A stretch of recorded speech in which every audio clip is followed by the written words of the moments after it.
picture. Now, Billy, I got a question for you. I've got an answer. Let's see if they match. I've been watching your shorts on that thing you've been making, the Ern? urn you've been making. Did you do a full video on that you can edit and put on your site? I've been editing it for the last 2 days. Okay. I was hoping you would. It's going to be a little long. I'm hoping I'm going to try to keep it under 45 minutes, but no promises. Well, even if it's an hour, I'll watch it.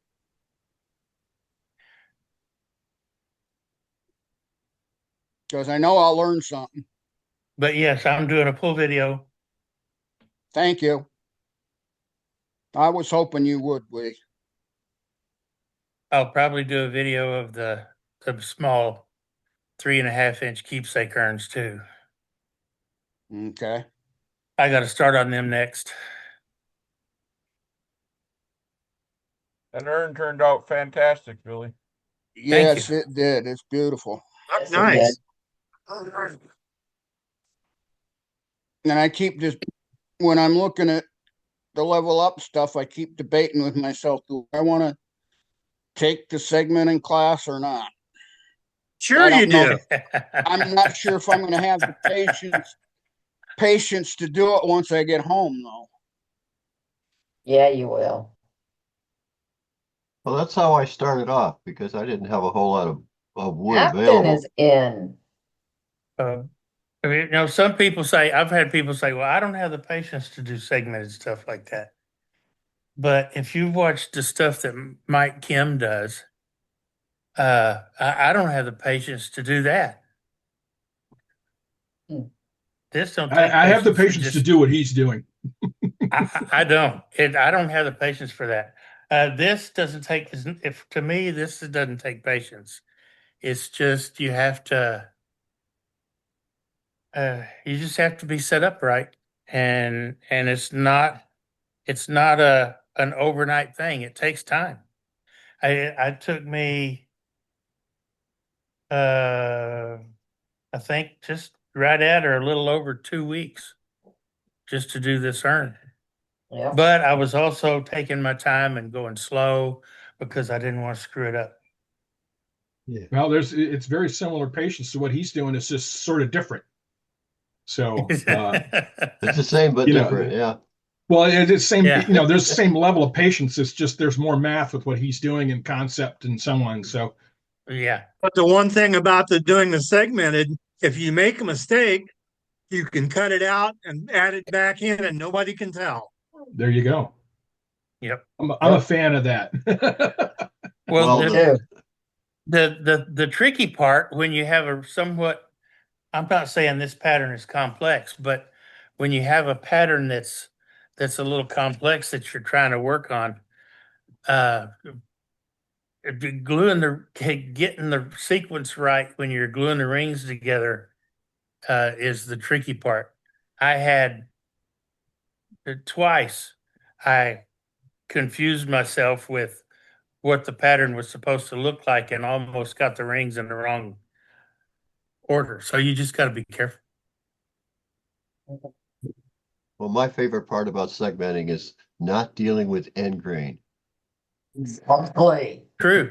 Yes. So I've got a very interesting anecdote with that comment because we were having a discussion in my club about that. So one of my club members who does segmenting made an all end grain segmented piece.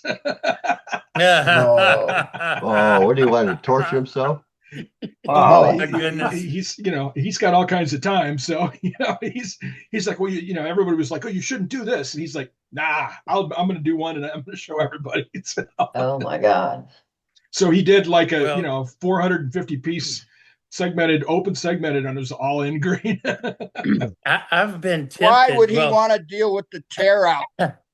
Well, because he's a good turner and he didn't get that much tear out. So, and he does, he's got the time. So one of my first. Go ahead, Bailey. Go ahead. No, I was going to say one of my first segmented pieces is a big fruit bowl that I made out of 3/4 inch plywood. So you got end grain and all kinds Oh. of stuff in that thing. Yeah. Oh, yeah, I made one out of, it was 0.5 millimeter MDF. I mean, half, what was it, 5.5 inch, almost 1/2 inch MDF, not MDF, but Baltic birch plywood. And that Baltic birch is hard stuff, but it went together. It is. Nice, yeah. Yeah, I wasn't even using expensive stuff like Baltic birch. I just used some plywood that I had. I gave it to my mom. She still got it. Well, I got my Baltic birch off a scrap pile off of a place here in Arlington that makes sophisticated packing crates, and they use that. It's a little over 1/2 inch Baltic birch, and I went over there and got a bunch of scrap and I made my bowl out of it, and then somebody went over there and made a big mess or something, and they stopped putting their scrap out. So I'm gonna take this bowl over there to the manager and say, hey, if you'll give me your cutoffs, I'll give you this bowl. Yeah, I would. Sometimes that's what it takes. Sounds like a Yep. plan. So it's a nice bowl. It's even got a floating bottom in it, so. Hmm. So maybe he'll be nice to me. I'll learn when I did something like that is don't ever tell another wood turner where you got the wood, Yeah. because other guys can go in and screw the whole works up. What Yeah. happened to me, I had a great place, a boat builder, and I would go in after hours and I could just walk right into the shop and the guy had a pile for me, and a guy in our club who did little crafts to sell at stores and flea markets went in to build birdhouses with this stuff, but he would sneak in and take stuff that wasn't in a pile and all, and boom, all of a sudden my whole source was gone. Yeah, that ain't the way to be. All it takes is one bad apple to make up to mess up the whole barrel, That's So, it. Yeah, it does. Back. But anyway, and I lost my limit contact the same way. I got a lot of Baltic birch from them, and I built some cabinets and stuff out of it, but hey, it's not available now. So No, I used to find a guy. I used to do just like Dewey did. I found the guy that was making custom cabinet works, and man, I took all his drops. I loved it. He loved me because he didn't have to go put. He didn't do. He was paying by the cube for his dumpsters because of all the scrap he generated. They charged extra for him, so he was happy when his cube load went down because I'd come get all his stuff. And guy that did some work on my cabinets, he uses laminated MDF for facings and doors, but he uses for the drawers, he uses maple. And he said I could go get any of these cutoffs anytime I wanted to, but he lives 60, 70 miles from here, so it's kind of hard to get up there. But That's when you make a trip and load the back of the truck. Well, that's probably what I'm gonna have to do. I was installing cabinets in some little town in West Louisiana, southwest Louisiana, and it was for a big school. And I think I had like 4 weeks work to put these cabinets in. And on the first week, I made a mention to the truck driver. Said, "Man, I'd love to have some of this red oak that the cabinet's made out of." So I think all the drops I could ever get. And this next truck he brought me in, we unloaded the truck, and he says, "Okay, we're not done." And I said, "I got all the cabinets out," and he pulled the plywood laying on the floor off. He says, "All that's yours." He had a complete bed of the 40-foot float, completely laid with strips of wood that were inch and a quarter wide by 5-6 foot long. The whole bed of the truck laid in it with those strips. He brought me. Wow. I had to go rent a trailer to bring it home. What'd you do with it? Oh, I saved that, man. I came out and racked it out.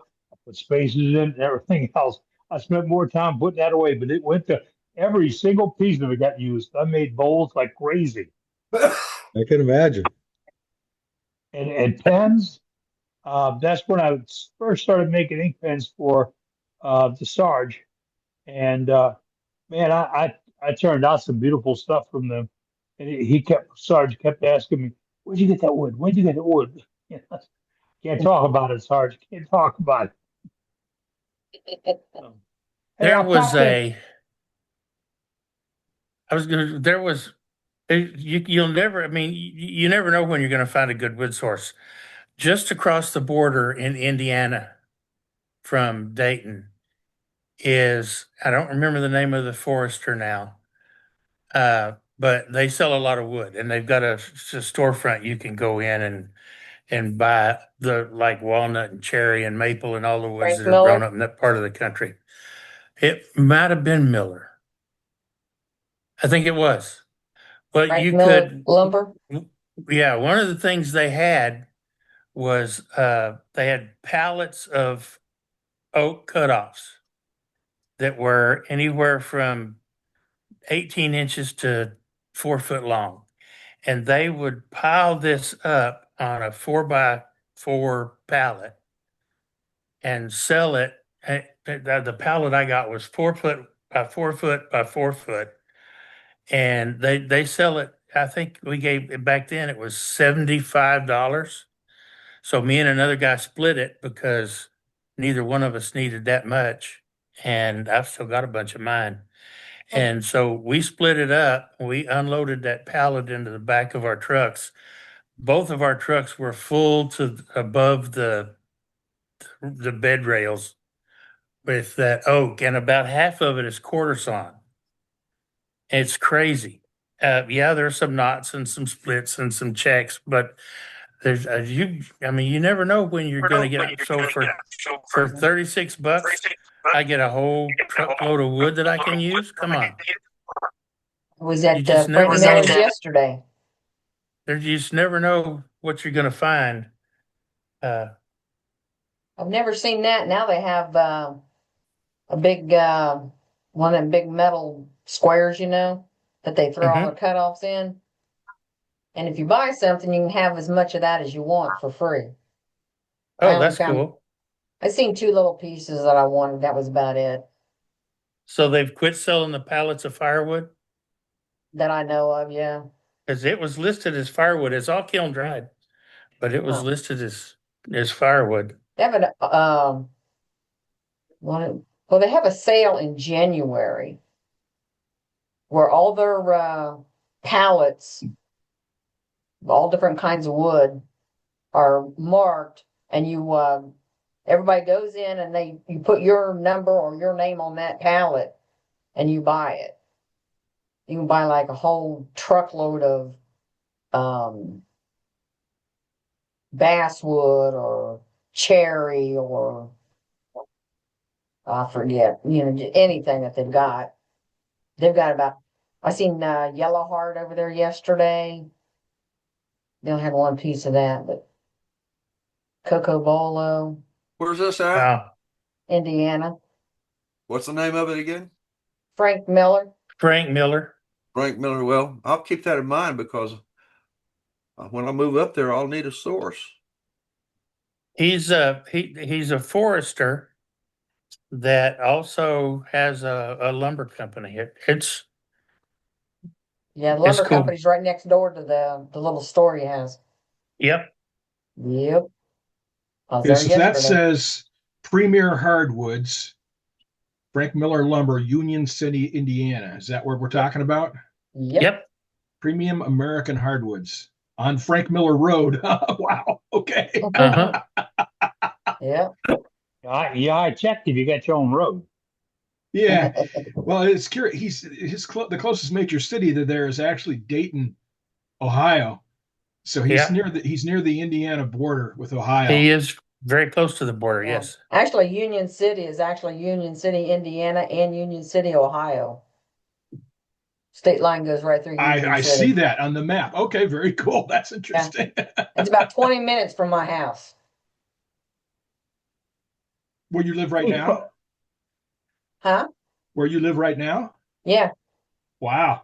Like I said, okay. I was over there yesterday. I bought me a big old, I don't know, probably a 7 foot long 1 inch by 4 inch, maybe 6 piece of poplar for $15 and something.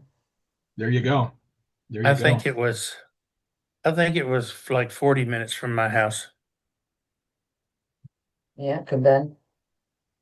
Dayton's yeah, I was probably about in- a half hour, 45 minutes from me. Oh, yeah.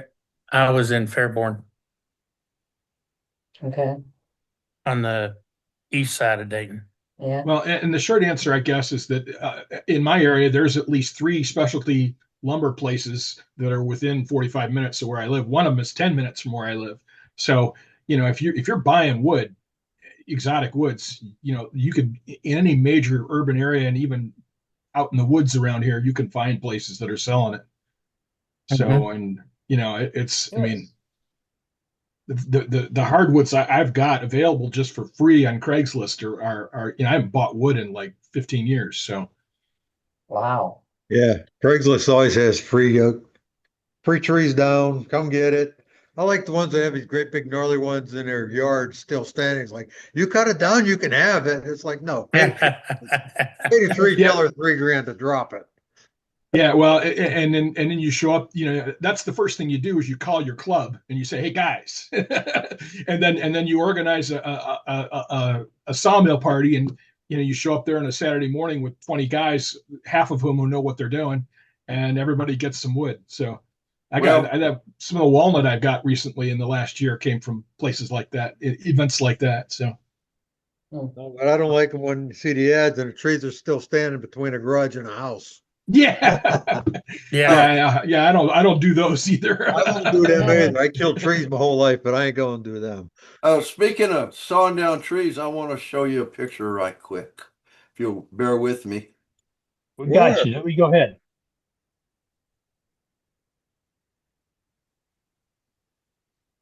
Oh my Oh, God. wow. That's one that we saw down on our lot in Carlson, Indiana, this last week. Wow. Dang. No, you were just outside. You're not going out again. What And kind of wood is that? it's white oak. White oak. I loaded up my pickup with Dang. it, and hold on a second. I'll show you another picture here if I can bring it up. The big tree. Wait a second. Here we go. That's what I took home with me right there. Didn't change picture. It didn't change, Dewey. Sir, it didn't change. You No. still see the trunk. Well, let me stop the share and then we'll redo the share. How's that? That'll There you work. go. Okay. Here we go.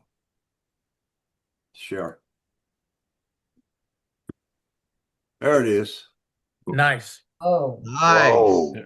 Yep. that's Oh, I'd love trouble. to be on. I'd love to be pushing it onto a truck. That is well, what I did when I got home, I sawed it in half and was able to get the halves off pretty good. The half on the left I just rolled off, and the one on the right I had to lift it off with a engine jack. But Yep. anyway, Take the tailgate Nice. off of your truck, back up really fast and hit the brakes. So Well, when that's I about rolled the- when I rolled the one off on the left side here, when it rolled, it kept rolling. It didn't stop for another 15, 20 feet once it hit the Yeah. but momentum anyway, is a thing. But all right, there's one more picture I want to show you before How I far away are you moving from where you're at now? Excuse me? He's in Texas now. Oh, I'm you're in in- Texas now. I'm in Texas now Okay. Why are you going to the coal country, Dewey? because my grandkids are up there. That's a good reason. No, He's got Oh, big- wow. Oh, He's got better hardwood Oh. selection. you didn't leave Oh, out there, did you? that's for sure. they cut that one first picture in half, and they were trying to load it up on that trailer. It was fun to watch them try to load it on that trailer, especially that trailer was loaded down with a lot of wood already. So anyway, I thought Wow. I'd share that with you guys. It's Wow. it took them over 6 hours just to grind the stump. I could believe it. I Yeah. don't doubt that. Yeah, my experience with white oak is that it dulls chainsaws in a hurry. Well, anyway, It does. And there's no sapwood on that at all. There's none. It's all hardwood all the way up from the center to the bark. Yep. Yep. That was Hey an old guys, movie. I popped in this evening for a few minutes. I'm getting a signal now. I have to duck back out. But I want to wish everybody have happy New Year. But I'm sitting here on a Wednesday evening. Al Dawson, I need to call you on the phone,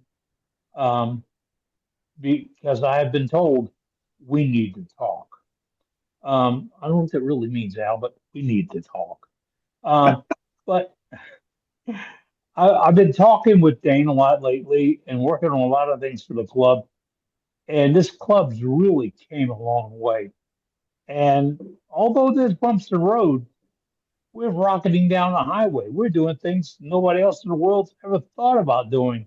And you know what? It's you. You did it. I'm looking at the familiar faces that I've known for almost 6 years, all sitting around on a Wednesday evening, and they're all having the same conversations about friends and finding wood and doing goofy things and everything else. And that's what makes this worthwhile. Really is. And that's why I come in every week, to make this worthwhile. You folks do a wonderful job of it. You keep it clicking. You keep it going. You keep it alive. And don't ever let anybody take the fire out of this thing. It's really great. We got a lot coming up. I mean, the board, all right, we don't have a board of directors. We have a team of members who get together to put things on. And that team is getting together all the time to improve what you want. And we can only work that way if we know what you want. So if there's something we need to adjust, change, improve, find, get rid of, whatever, you know what you have to do? You have to speak up. You have to talk to us. You need to let us know, because this is your club. The bus is not being driven by somebody from out of town. No, it's driven right here in our shops by people just like you and I who turn wood and enjoy it. And there's no financial burden. There's no financial gain if we use Bob's tools or Ken's tools or Davis tools or anything like that. And it's not forbidden that we can talk that way, because we're just being honest friends. So will you be my honest friend? Will you help me out? Because Worldwide Wood Tournaments is still rocking and rolling. And it's coming up to be 2026, which means Level Up is coming up in this fall. Now, that registration is going to open up really soon, and you'll get a chance to lock it in. But don't miss that. It's going to be a fantastic time when you can get with friends. Boy, it's going to be wild, and have a good time. But these Wednesday evenings mean a lot. And the newsletter looks great. If you didn't see it, it's out today. It includes photographs that were taken out of last year's collection and put into one newsletter to show folks just the gist of what we have turned out in 2025. And an invitation for everybody to turn out wood turnings for 2026. And it's for everybody. It's not that if you don't active member or you don't do this, you don't do that. Everybody is a member and everybody's invited. And that's how it's got to be. That's how it started. That's how it's got to be. Just like kindergarten. You're going to come in with a smile. You're going to go home with a smile. It's the only way out. All right. So, folks, have a great New Year, will you please? And no matter what, do not believe what Billy tells you. He would never lie. Happy New Year, Captain. He What's wouldn't New ruin Year, those Eddie? New Year, friends. Captain. Really, What's Cap, really you don't know how bad- much Happy you've New Year, touched Cap. you've touched so many people. So Billy many. will tell you, and then Jim Duxbury will swear to it. That's where the real trouble comes in. All right, folks. Y'all be good. Love you, Brenda. See y'all Happy later. birthday. You too, Eddie. Happy New Year. Happy New Happy Year. New Year, folks. Happy New Year, Eddie.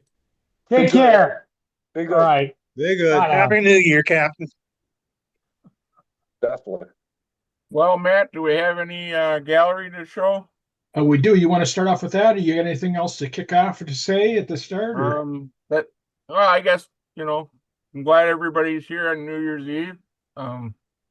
It's good to see everybody.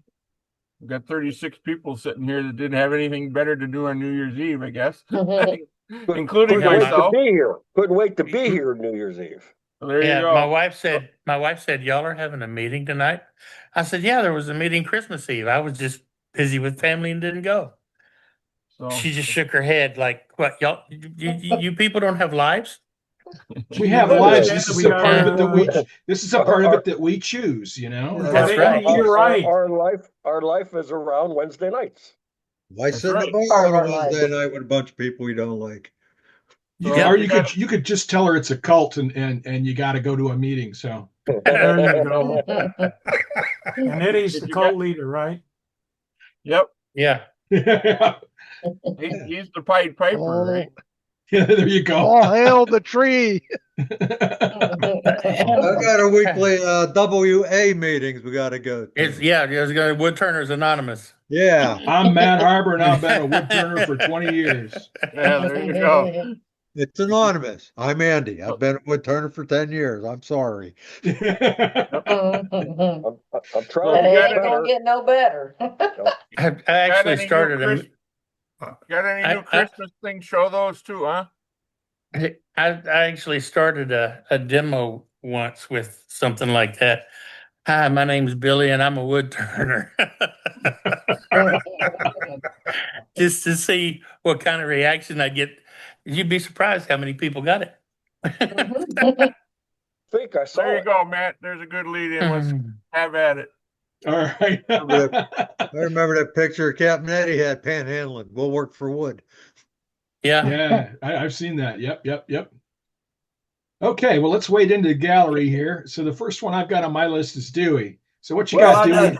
I've already shown it. I was going to show a picture, so I've done showing it. Unless somebody wants to see them again, or somebody hasn't seen them. Yeah, sure. This is a yeah. Let's see it again. See it again. Okie dokie.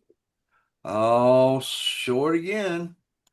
This is okay. Where I got this is a white oak tree that I had taken down in my lot in Couts, Indiana, and it was these guys. They went in there with a lift truck and everything and took it down. And that's just what they cut right from the top of the ground there. So it took them over 6 hours just to grind the stump out, and so that's That would one. have been a heck of a root ball to turn.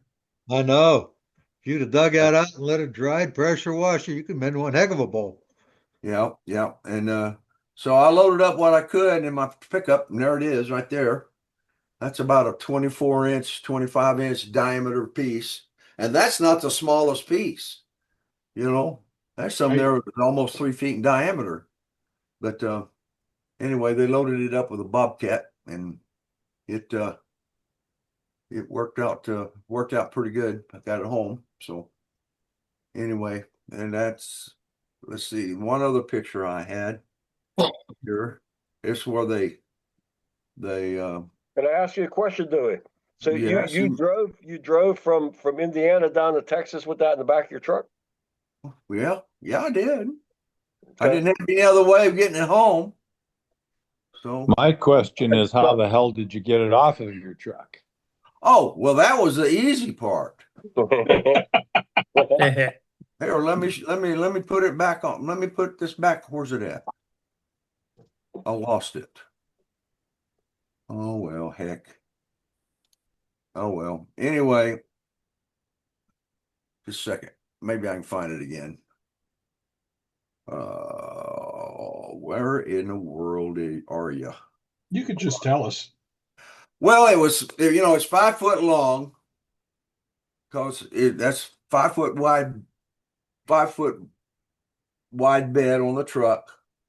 And what I did was, when we got home, I got my trusty dusty steel chainsaw that I've had since 1990, and I cut that dude in half. And one half I was able to just push it and roll it off of the truck. And when it hit the ground, it rolled another 10, 15 feet.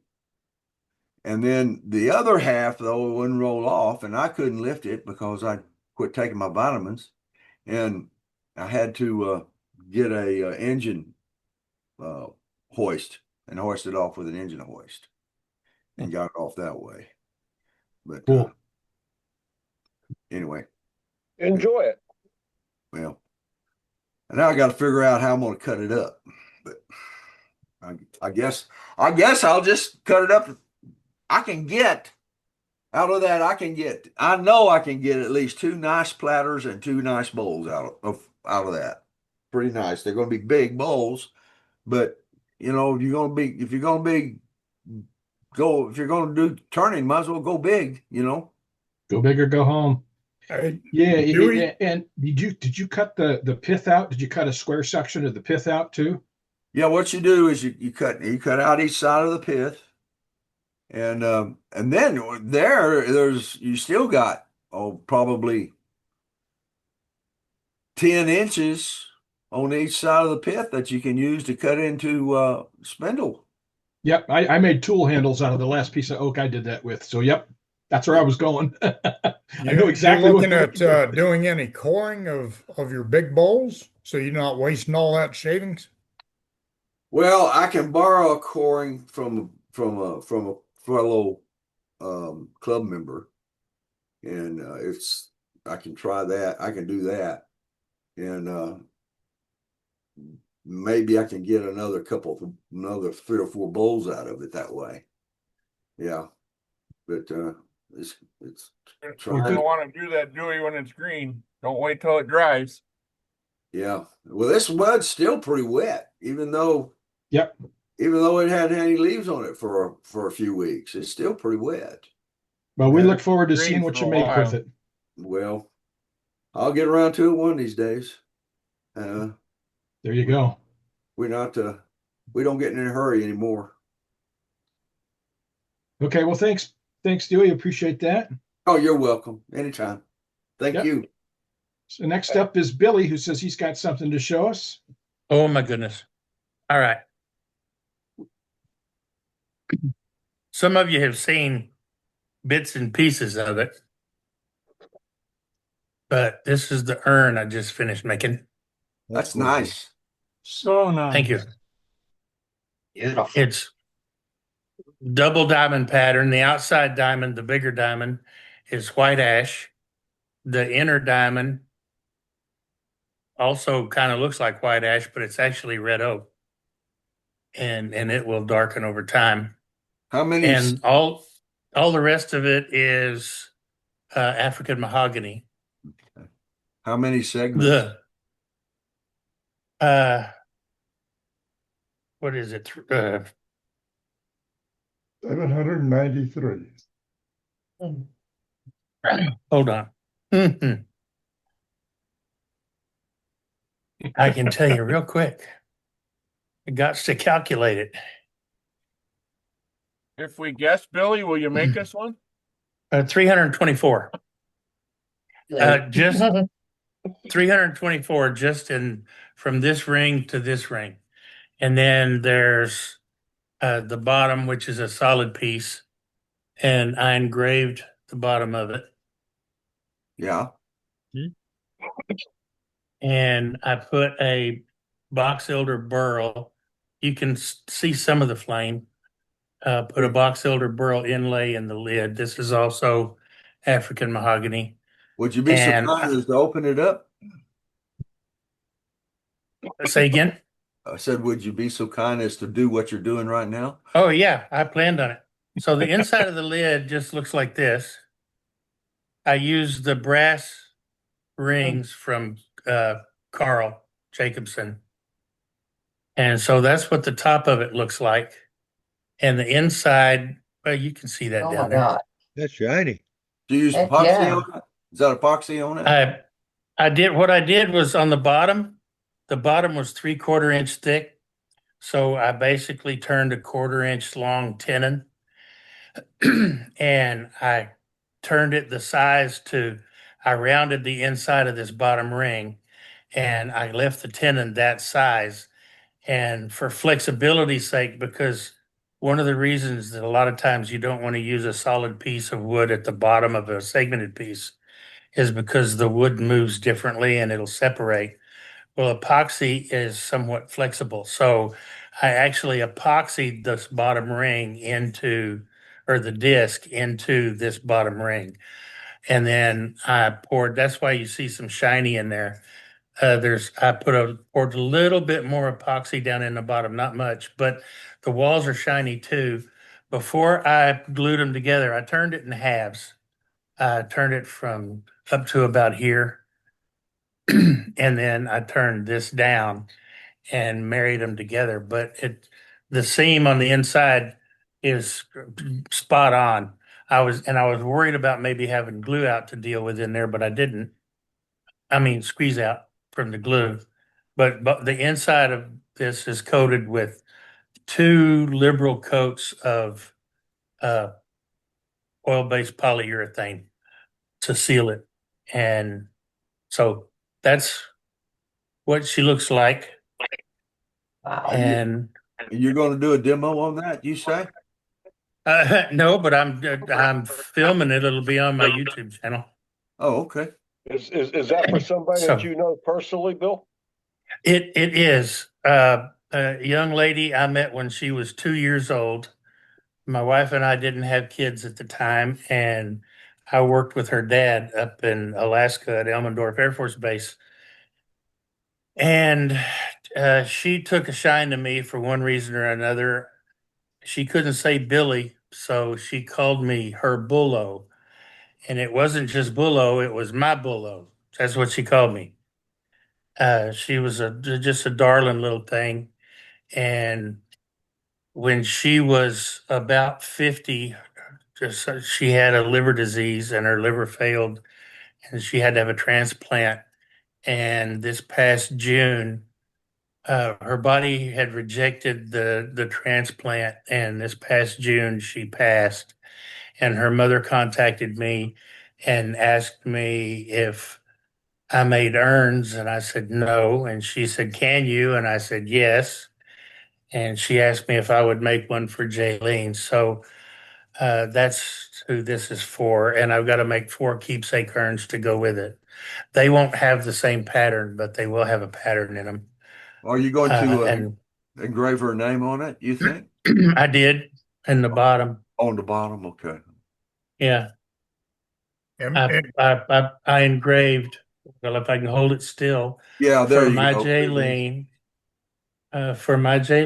and when she was born and when she passed, and in loving memory. So, yep, that's it. That's That'd lovely. be a hard one. That'd be a hard one to make. Thank you. It was, Al. You Billy, have no idea. said, you turned, I know what you're saying. Exactly. You have no idea. Yeah. Imagine, I could Kind of do go know. about and make one for my wife. That was you, that was you tough. did that as a 2-part turning, like 2-part vase. In 2 halves and then Yes, glued sir. them together. Yeah, A lot easier that way. it is. Yeah. And believe it Yeah. or not, when my measurements were really good, when I got these 2 together, I had very little turning that I had to do here. And there was none that I had to do on the inside. It was perfect. So I was very pleasantly surprised with that. The one tricky thing was in order to get the lid exactly the way I wanted it, I had to put it on while it's in the lathe to turn these so they would marry. And so what I did was I already had the threads glued in here, and I already had the threads glued on here, and they were finished. And so to finish the outside shape of the lid, I just screwed it on and turned it to match. And I like to never got this lid off. I had to put one of those, because the turning, I guess, tightened it up. And I had to put one of those rubber like oil filter straps on it to crank it off. But I had to lock the spindle on my lathe and really crank on it, but I finally got it loose. So that's why I'm not tightening it up. Well, the family's gonna love it. Yeah. Well But done, Billy. it will tighten Yep. down. Thank you so Very well much. done. Yep. Thank you for sharing it with They'll us. just love it. All right. Next up Anyway, is that's me. Thank you, Billy. Next up is Patrick. What you got, Patrick? Now I got to follow that. This is the flask I There you showed go. last week. I That's pretty. finished it up, Very nice. turned a couple of medallions out of walnut for the sides, and turned a stopper for the top. Is that a hollowed on the inside? Yes, So it could be a good canteen then, couldn't it? yes. Yes. The inside is coated with pine gum rosin, so it's waterproof. Dang. Fancy canteen, but it looks nice. I like the texture that you put on that center part. That looks nice. Good. Wouldn't that Yeah. pine gum rosin make your whiskey taste a little funny though? Probably won't be any whiskey put in it. Oh. Only if you don't like pine resin. That's correct. Thanks, Patrick. That's it. Very And nice. this is a little cherry box. Kind of hard to see it. Nice. That's the inside. That's nice. Yeah, it's a nice job. Nice job, Pat. Very cool. Awesome. And then I turned this one out of walnut. I wanted to turn it with a wow. square lid, but that didn't work out too good. I couldn't get it to match up to the squares. Hmm. So then I turned the top of it round. The round lid looks good on it though. Yeah, Yeah, it does. it works well. Yeah. It works very Yeah. well. Very nice. Wow. Hey, Pat, what kind of problems did you say you had that you couldn't keep it square? What was happening?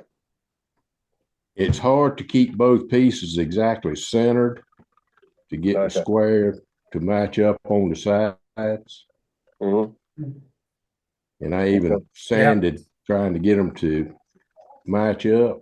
Right. But then you turn the lid, it didn't match up. Right. It would only fit one way.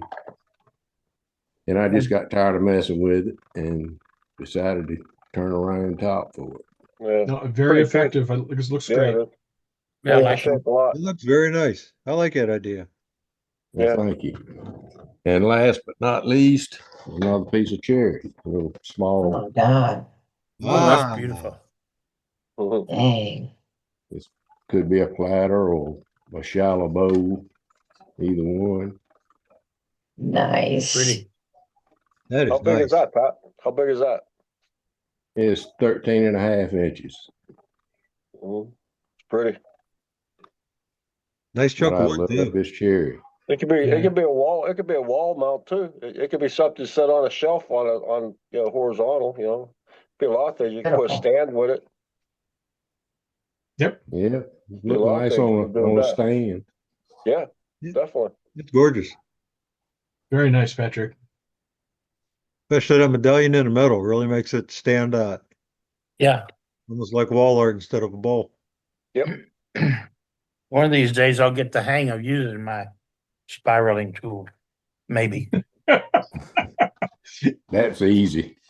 Yeah, it's Yeah, that's easy. Yeah, that's easy for you to say. Yeah. You just never know what kind of design you're gonna get. I mean, whatever comes out looks good. It must be cool down there. I see that front door's closed. Yes, kind of 32 right now. Mm-hmm. Same here. Cold. But that's it Pretty for me. pieces. Pretty All right, pieces. well- Thank you. Thank you, Patrick. Thank you. All right, we're going to go to Dave Kingsley next. What you got, Dave? Well, I got a sort of a semi-rescue here. Because in all my stupidity, I managed to do the inside at the top and then turn around to the outside of the top and forgot to finish the inside. Ah. But luckily I had enough meat on the top, so I was able to cut a groove, get back into the inside, but Nice. not a It's bad little nice thing. shape too. I like that top. I Nice actually little like it. shape. Yes, Yeah. nice little box.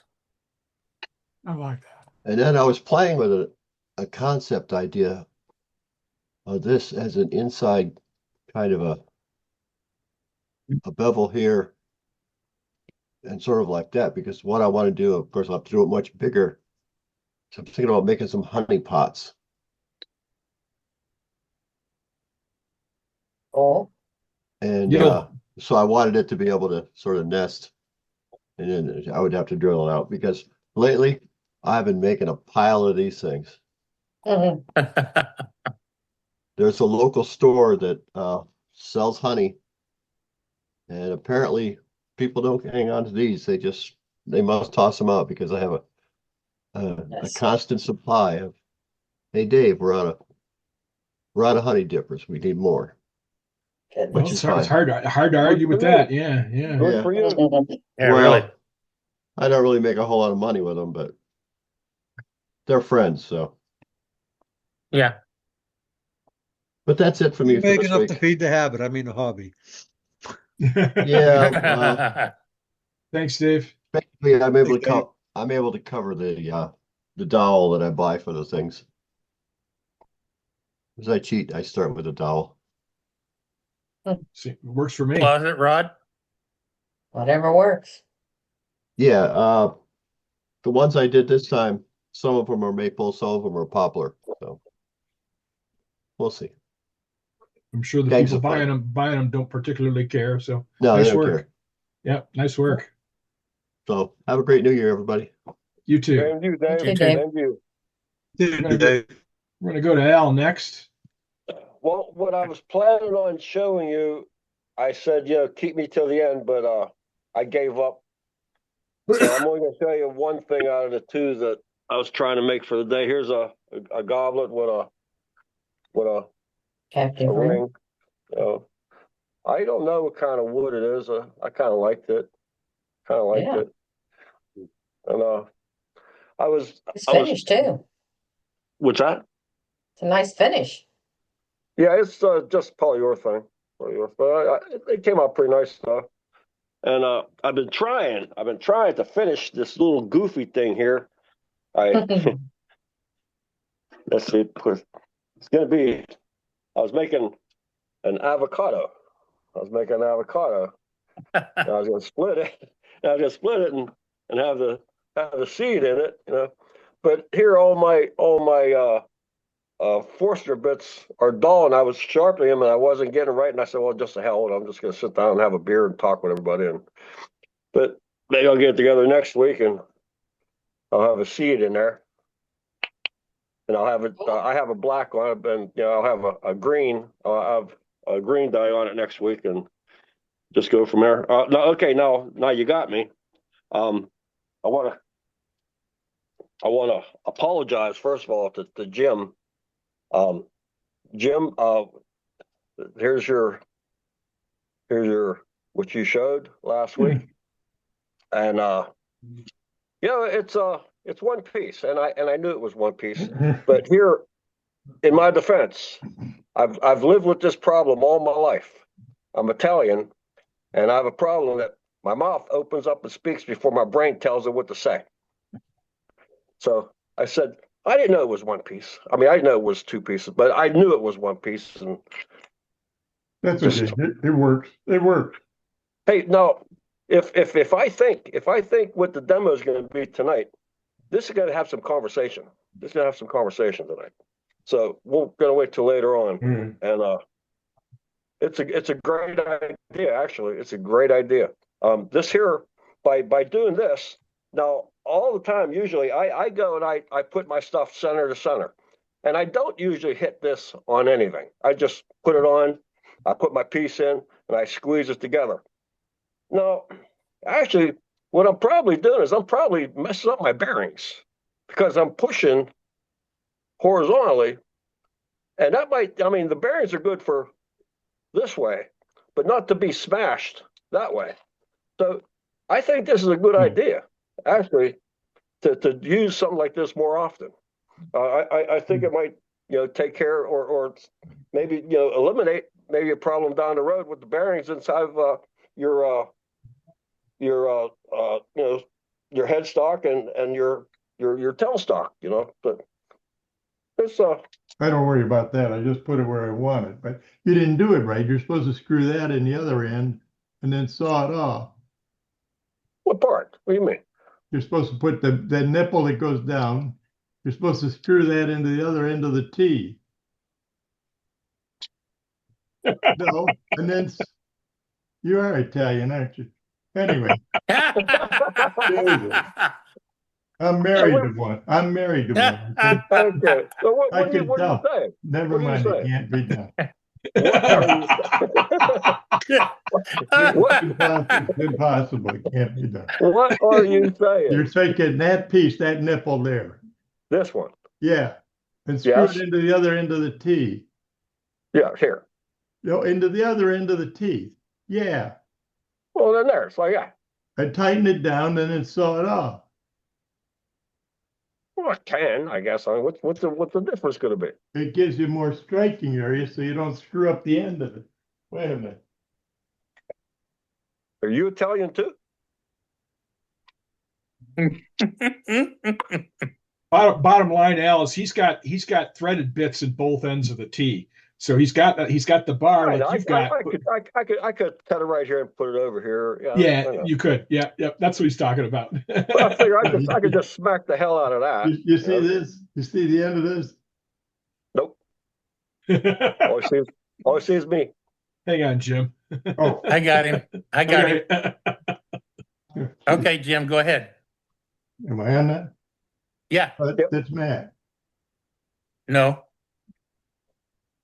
You're both spotlighted. The Alan Jim. Is he Italian? Anyway. We shouldn't have started this. So show us what. It was in my defense. Look at that. Oh, I see. I don't. Not yet. He's got. Well, see, he's got it. He's I see Billy. it's- I see Billy. the end of the thread and cut it off, so it's Yeah. flush. But that gives you a flat end on here too, so that you're not driving against the cut off threads, but it gives you way more striking area on here. Oh, okay, I see. Okay, I see what you're saying. And then this end is plain, so it fits against the. Mm-hmm. But It's a good idea. Some of It's a those good spur idea. drives are 2-inch in diameter, so you really got a whale on them. I use a mash hammer, a 5-pound mash hammer, and I hit on here. Anyway, nice. Yeah, It's a good idea, Jim. Thanks, guys. In my defense. yeah. You got Everybody a Santa Claus vibe going on there too with the beard, Al. So yeah, that's right. That's right. I'm in my walkabout. I'm in my walkabout. The little while, all the hair is gonna be down to my middle of my back. You watch and see. All right. Well, thanks, Al. Everybody be good. Everybody have a really good holiday. Have a great New Year. Good. Have a good New Year. We're gonna go to Brenda next, who's got something half done, right? No, actually, well, I got prototypes. I've not turned this week because I got it in my head. My 3-year-old grandson, every time he picks something up, such as a fly swatter, it's a guitar to him. Okay? I bought him little plastic ones and he breaks. So I got it in my head that I gotta make him a wooden guitar. So here's my first prototype. Okay? It was made out of white oak, I think. And it's too big and it's too heavy. So I went to Frank Miller yesterday and bought me some poplar. So this is a little bit lighter, nicer shape, Yep. but it's still too Good. big. So he come over tonight and tried it out, and it's still too big. Did he like it? So Are you gonna not put- as well as the fly swatters. Are you gonna put strings? Are you gonna put strings on it?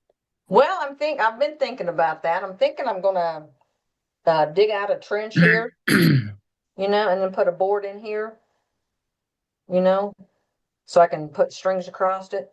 Mm-hmm. We'll see. I don't know yet. Does Mr. Miller sell balsa wood? I don't know. I was looking for basswood. I bet he sells pine. Hey, Brenda, Yeah. there's a guy in Martin Clarkson's old club from England who makes them out of old wooden cigar boxes. Yeah, Oh, you guys are talking like get cigar box guitars. yeah. Right, but I Yeah. mean, Okay. you could still Yeah. make a play one out of a cigar box and it'd be nice and light. Yep. Yeah. Right. Well, I wanted I made something that that's not gonna break when he drops it or steps on it.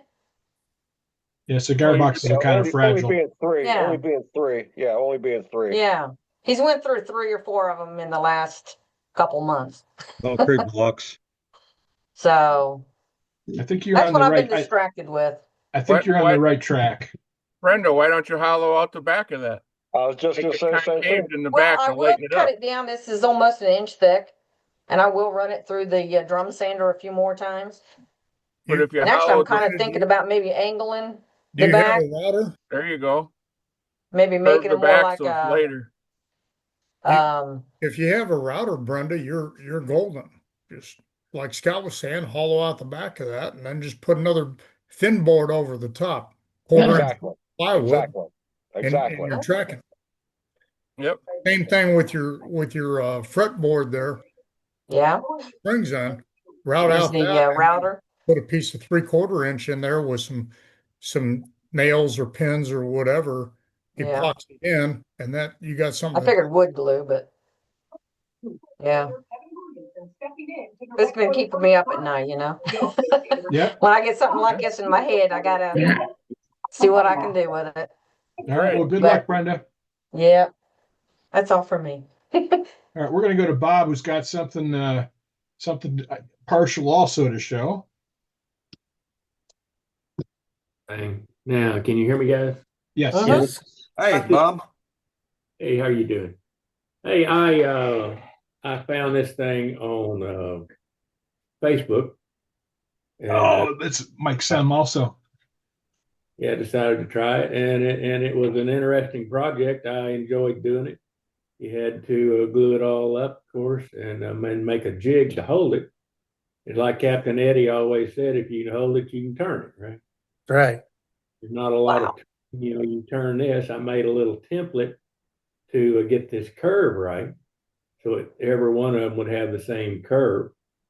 And anyway, it turned out pretty good. I just haven't mounted it. I hadn't finished it. I need some type of a wax finish or something on it, and then I want to mount it on the piece that was cut off here. That's cool. Mm-hmm. That is really cool. That is cool. But anyway, I think it'll look pretty when I get it finished. But that was a lot of fun. Like a black hole. Yeah. Like, yeah. Here's that I just Oliver Goomis. I think that's how you pronounce his name. He made one of them black hole coffee tables turning 2-foot square stuff, and it's like unreal. yeah, Olivier Gomez. He's amazing. Yeah. where you drop a coin or drop a ball in it and it runs around. Yeah, Mm. a cool idea. I just hadn't made one yet. Very cool. I'm glad somebody else is doing that. Thank you, Bob. Yeah, thanks. I don't remember the guy's name on Facebook. I wish I did. It's Dances with Aardvarks. It's Mike Sem. Is that what it is? Dances Yeah. with Art? Okay. Dances with Aardvarks is his YouTube channel. I'll go dig him up. I'll go dig him up. Yeah, okay. And his name is Mark Sim? Yeah, Mike, Mark. Mike. Yes. Mike. Mike. CEMM. Yep. Okay, I'll look him up. See if but yeah, it was on Facebook, probably on the segmented channel. But No, when you were doing one hole, okay, say one face, you have 6 faces. Okay, so when you're doing one side, then it takes a little bit away from the other sides. Did you notice that? You had to watch how much you were going to take away. Well, that's the reason I made a template. Uh-huh. Make this curve, and I'm only going to go halfway. I'm not going, you know, you put this thing in a jig, a square box jig, right? It's on your lathe. It's all centered up, so everything is round, and you drill the holes. You drill a 1-inch hole, or I did, and a 1-inch hole. You know, every side, 6 holes in here, so it's 1 inches right in the middle.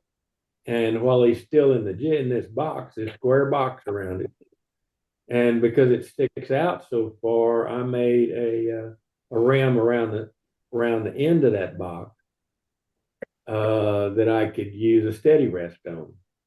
So he's not trying to bounce around on me, you know. Huh.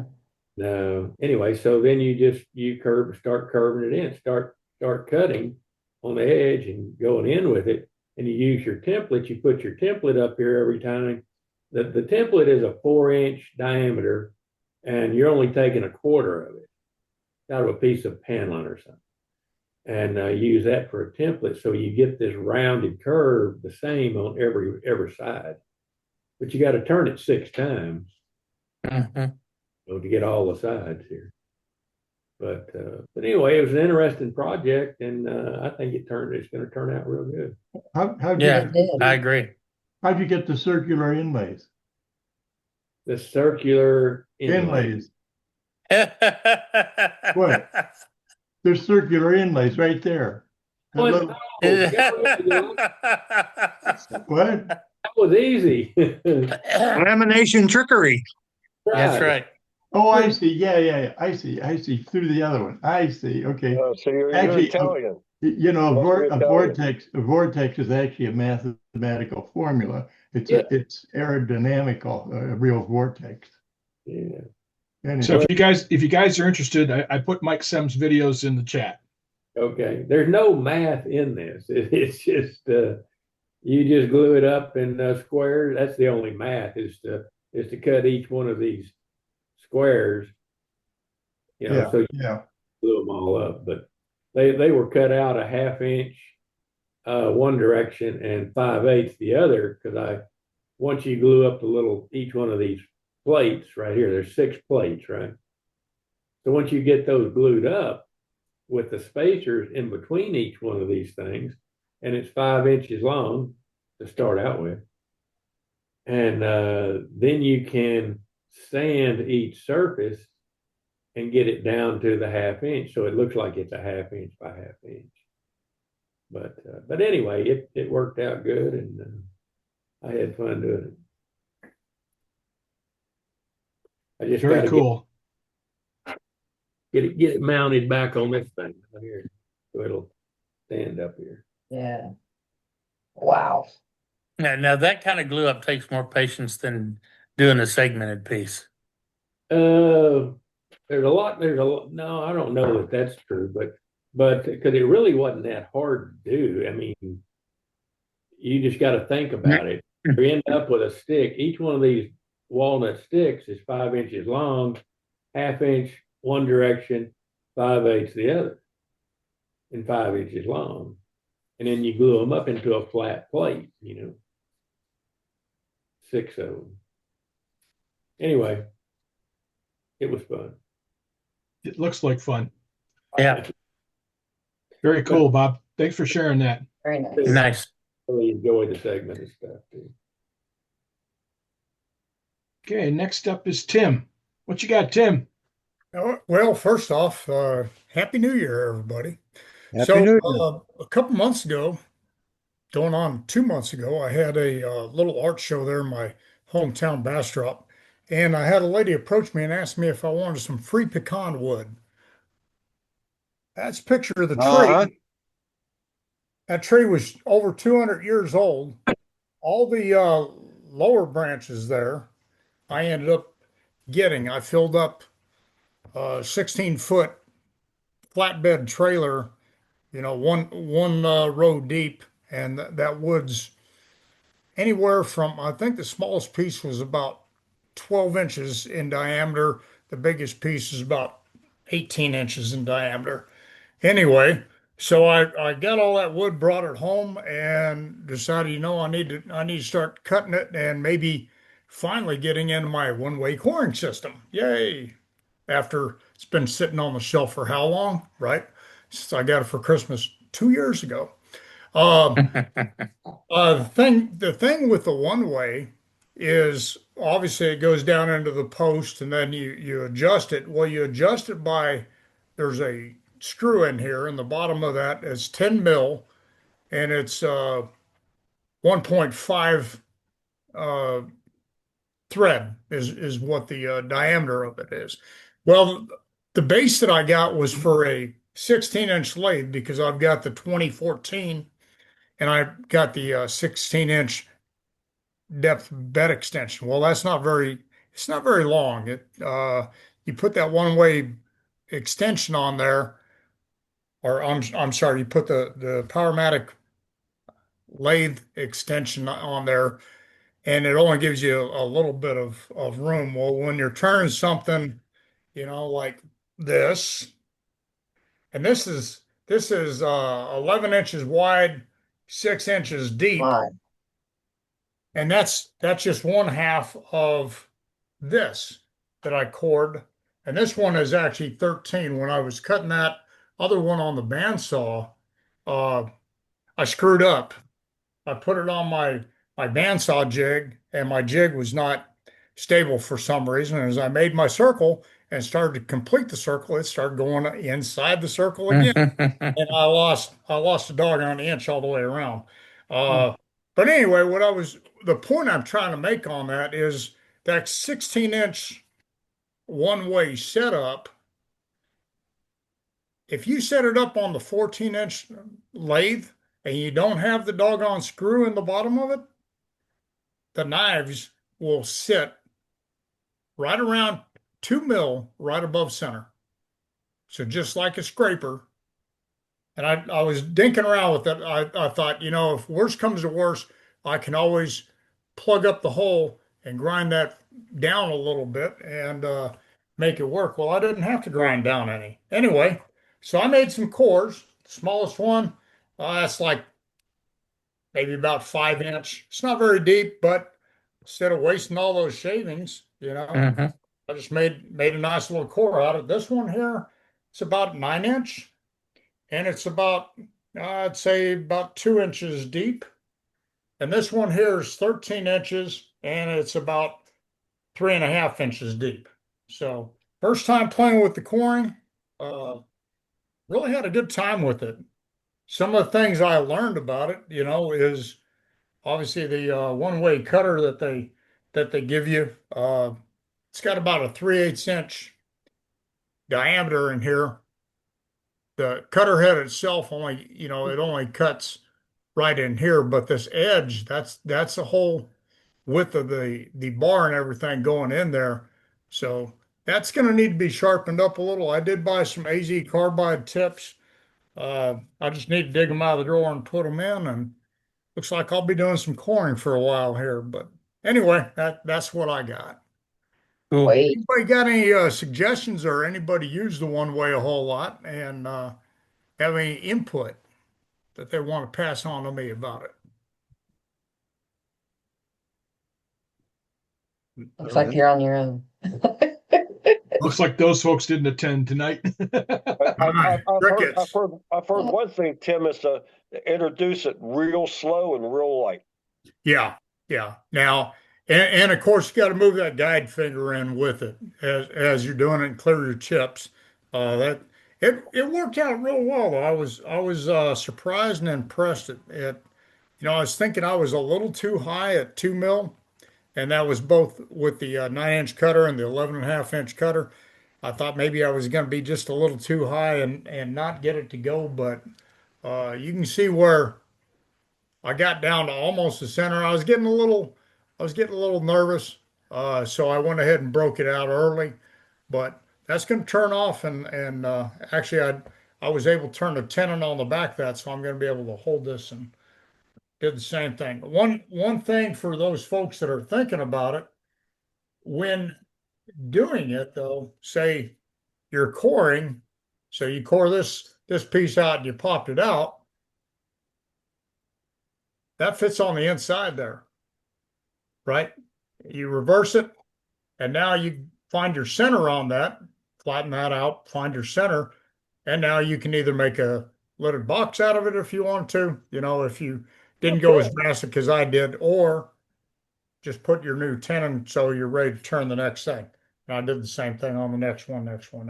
Good idea. Very cool. Very cool. This Sounds like tenon you're that you put learning. on You're the- learning. On the original, what size was your original tenon on that? When you first started? The original tenon on the back was set up for the large jaws. Okay. So I used the large jaws on it while I was coring. So let's see what size that is. Hang on one second. I'll bring a measuring device in here for a reason. I guess I ought to use the doggone thing.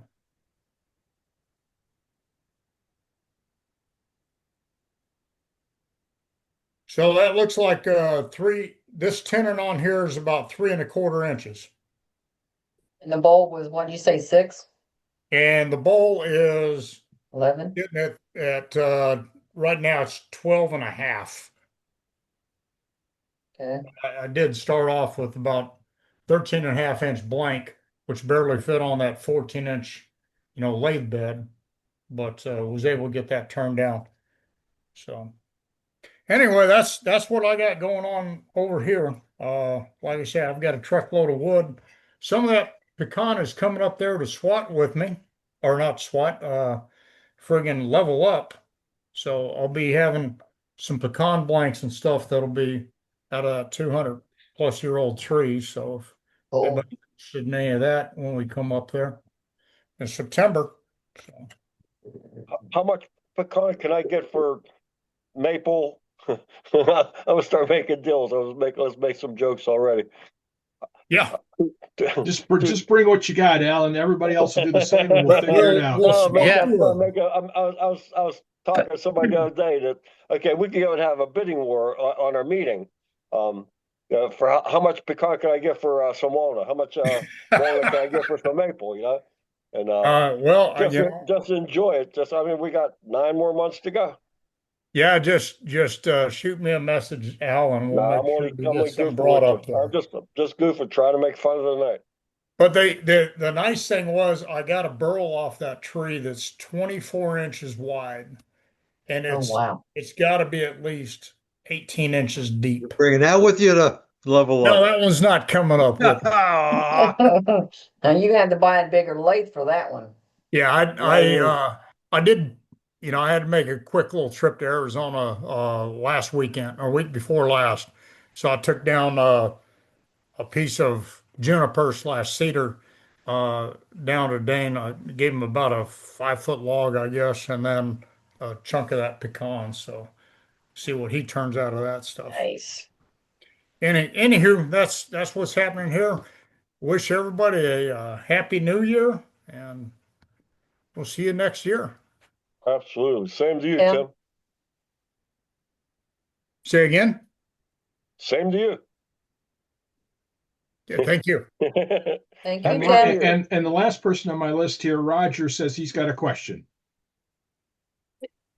Okay, I've been working on making my segmented bowls for level up. And because there's so many rings, I was planning on running through my thickness sander and have them flat on both sides. My feed belt on the sander come apart at the seam. Just one side of the tape just let loose. Is there a way to repair that without buying a new belt system? I mean, it's an 18 by 47 and a half. I can find 18 by 48 circ belts or sanding belts, but it's bigger and I don't know if it's strong enough. So I want to know, does anybody know of a brand of tape that you can get that you can tape these back together with? I do not. I I ordered my any replacement conveyor I've had to do with a drum sander. I've gotten the piece from Klingspor. They make them for nearly every sander made. Okay. One I looked at was almost $50. Yeah, they're not going to be terribly cheap, but they're not. That's not terribly expensive either. If it'll last, and the one that I bought has lasted forever. Outlasted the one that came with it. In fact, Wouldn't hurt anything, try to take, would it? What's that? It wouldn't hurt anything at all, would it, to just use duct tape and then if that don't work, try something else? Well, duct tape is too thick, I think, because it's a thickness sander that will throw off the thickness of the. Right. Yeah. Yeah, that's what I was thinking. First of all, when I seen your post on On Facebook. You're gonna probably just have to buy another, That's what I figured, but I thought I would ask. Have to. I mean, if it wore that means it wore through the whole backing. I mean, so it's gone. Well, it didn't wear; it just come unglued. Right. There's no wear to the backside of that belt. Or Roger, try some contact cement. Like you'd use for putting Formica down. You put a little contact cement on one side and a little contact cement on the other. You let it dry, stick it together with some weight on top of it till it overnight. I would probably give it overnight. I mean, it's worth a try to see if it works. Contact cement, maybe back it up with a heavy vinyl tape that we use on ICRA. The infectious disease controls in hospitals. We're working on them. It's a heavy vinyl. It's almost impossible to tear. But it's still reasonably thin. It's half the thickness of duct tape. Yeah. But I don't know if that would help you or not. Well, I just thought it was something to ask. I mean, I'd try putting some packing tape on the back and then use your contact cement. Contact cement it and then put a little packing tape on the back because packing tape's super thin. Just to give it some stability till the contact cement binds, right? All right. Roger, should I use the reinforced packing tape or plain packing tape? I just Googled it, and what I'm getting there is use contact cement and bias tape. Bias tape is a cloth tape that they use in sewing. Right. Yep. You can get that anywhere that sells material. Oh yeah, that's super thin. Yeah, that's even thinner. Bias tape is really thin. So contact cement and bias tape. All right. Yeah, bias tape is even thinner than packing tape. Okay. There you go, man. So there, we answered some questions. Great for Wednesday night. No, if it works. All right. Yeah, well, now that you gotta puts let us know if it works. Don't work, then I'll buy the belt. Yeah, that would be a cheap fix. Sounds like it'll work though. Okay, we're at 7 minutes past the hour, so I'm going to send it to you, Scott. That's all I've got on my list for gallery. So if we've got a demo, now's the time. Yeah, we don't have a demo tonight. Dane didn't set a demo up because we weren't sure if we were going to have a meeting for sure until last week. So I guess if anybody's got some topic of discussion, this is the time to ask, just like what Roger did. I don't know if we want to talk about different types of coring systems, if somebody else has something different than what Tim has, or whatever. The floor is open to whatever conversation you want to have. It's not going to be a super long meeting because I have to put specialty eye drops in my eyes and I can't do it by myself. So I got to do it before my wife goes to bed, which is about 10 or 10:30. So the meeting was only going to run till 10 or 10:30 unless somebody else wants to be the co-host after I have to bug out. I'll let her get into a deep sleep and then wake her up. That's always fun. No, she's Yeah. nice enough to do this for me. Of course, I guess it's to her benefit, then I don't go blind, right? Mhm. I like that answer, Scott. No. Yeah. Let's see what this I learned video that is one of time that too. Randy wants to show us. Randy Smith says he's got a video that he could show.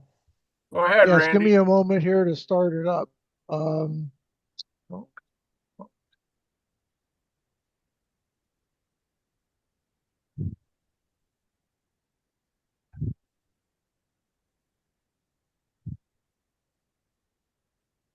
now, let me share that.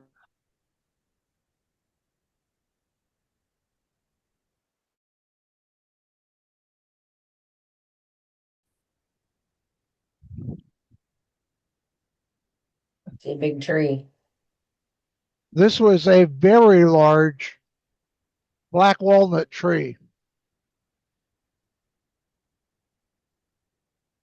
Yeah, it was. About to come down.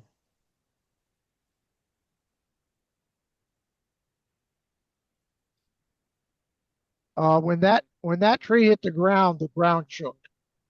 I bet. The gentleman in the baseball hat, that was his tree. And the guy that's working the chainsaw is 6'3". So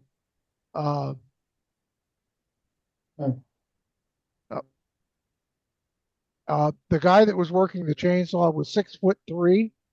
So that gives you an idea of how big that tree was. Took our club about 4 hours to cut up all the branches and the branches that were usable, and to haul away all the tree limbs that were too small. But that was an interesting day. So you did like Matt mentioned earlier, got the whole club together and cut the tree up.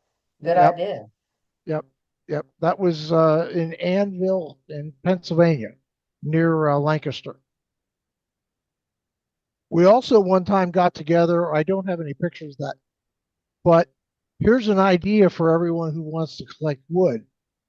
Colleges who have a forestry department often exchange tree seeds.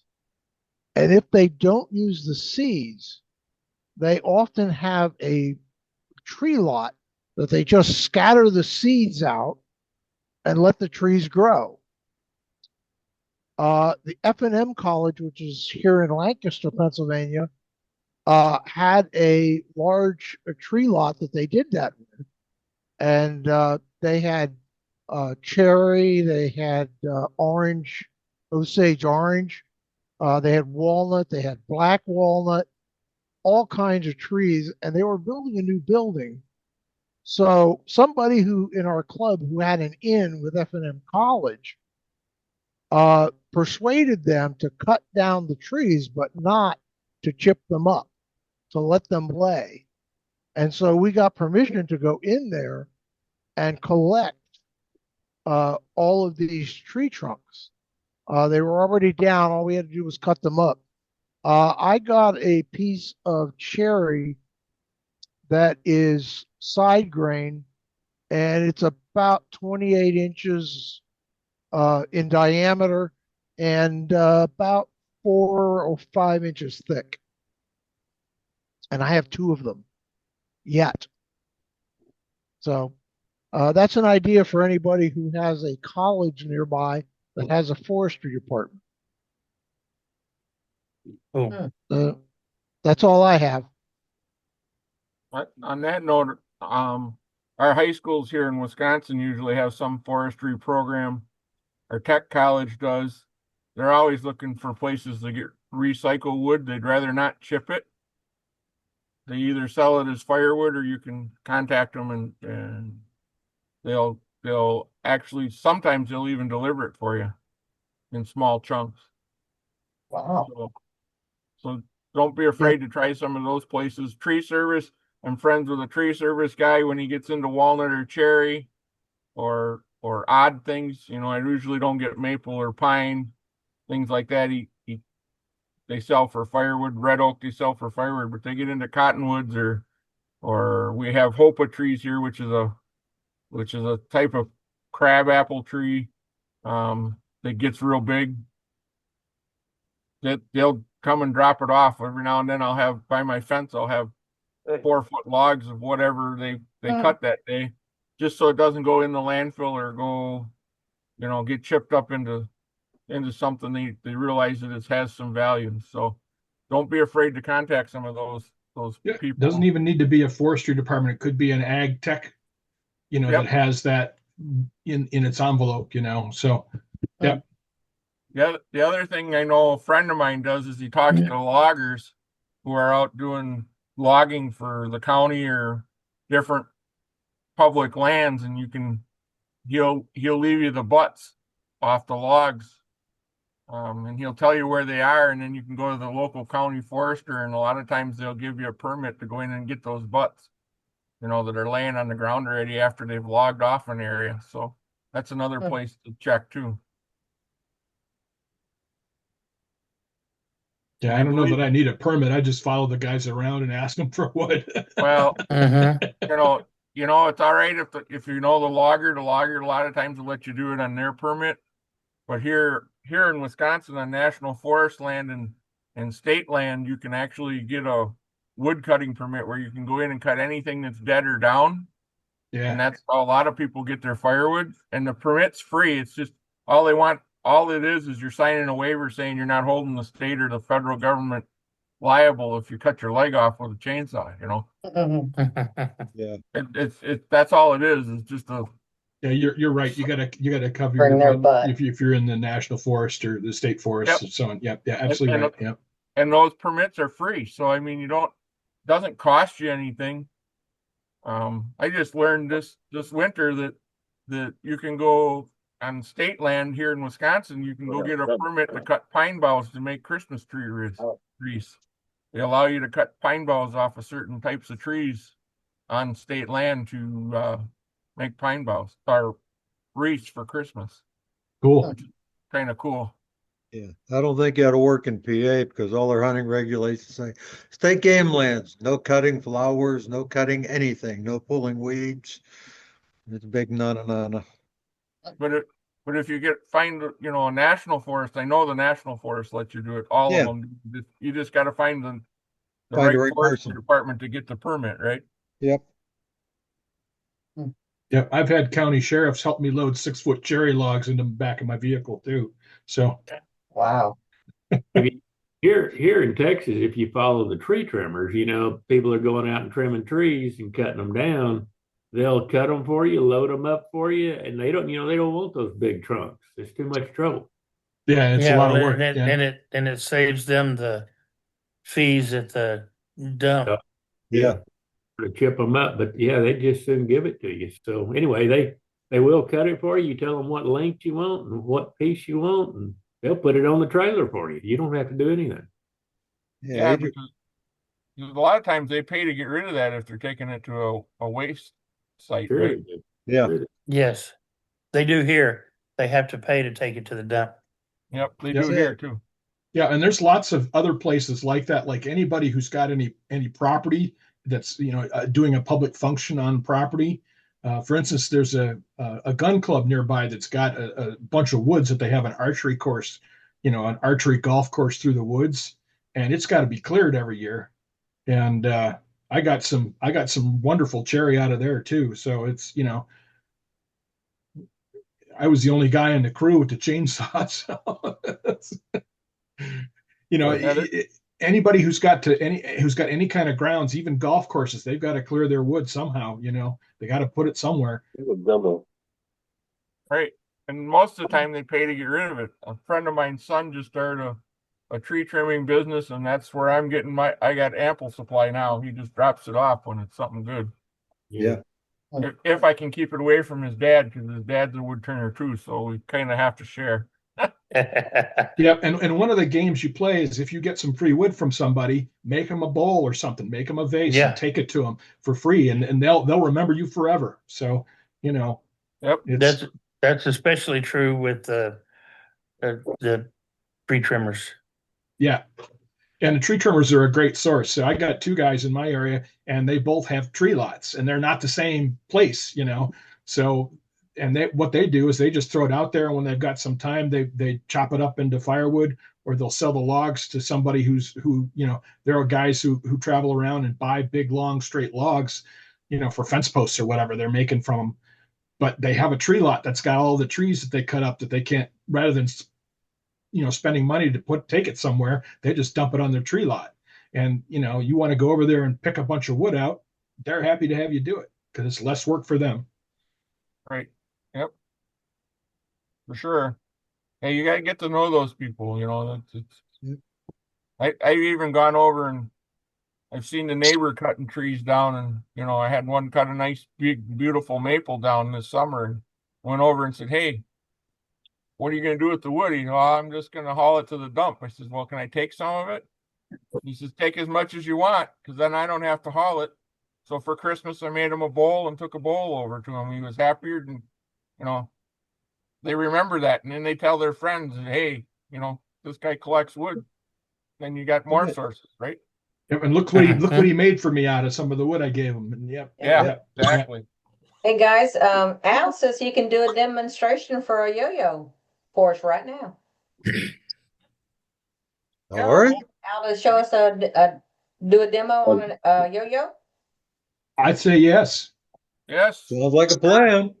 Sure. I ain't got nothing else to do. I'm working on it. I'm working on it here.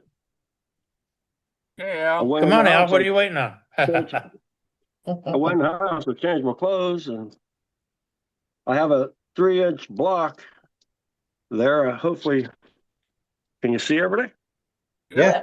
Yeah. See your block. Yep. Here's tailstock. You want me to move it this way, or You're good right That's there, good, Al. really. That's good. here's a tailstock Not right centered, there? but it's good. You're good. Well, okay. Now let's see what we can do it. I I mean, know. How did you set the spur center? say that again. How did you set the spur center? The spur. I did. USB Spur Center. That's good, Al. I didn't use it. It's sitting right here. What'd you Hey, I do? Just figured, put hey, that we're block of never wood in there and we're never squeeze it gonna have together? we're never gonna have a Wednesday night without a demo. Let me just do one or two more things. Sitting here in a whole room full of comedians. Yep. It's New Year's Eve. This is gonna be. Wait, you know what? I have this 3M mask. I won't be doing any talking. I mean, there's not gonna be a whole lot going on here, so just a little bit of entertainment. Give me a second. That block of wood square? Not exactly, but it's pretty close. Okay.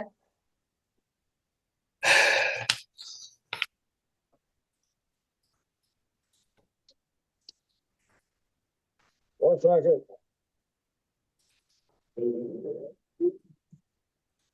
Bring it all over this one. Oh, man.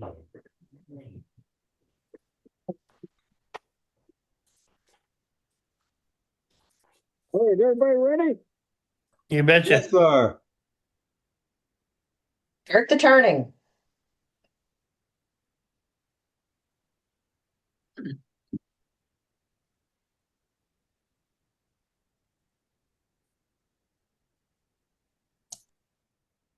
I can see right through that wood and see his tool.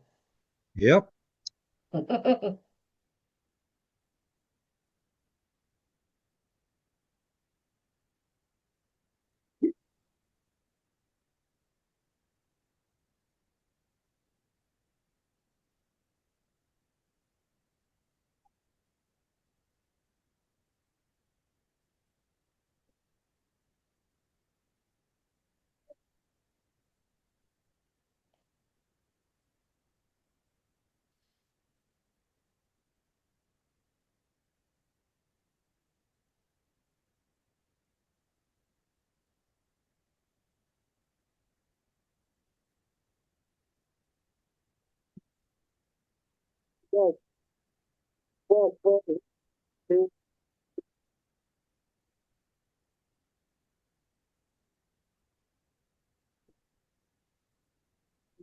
Is everything okay? Can you see everything? Yes, Yeah, sir. you're doing good. Is it better than the last demo? Yes. Okay.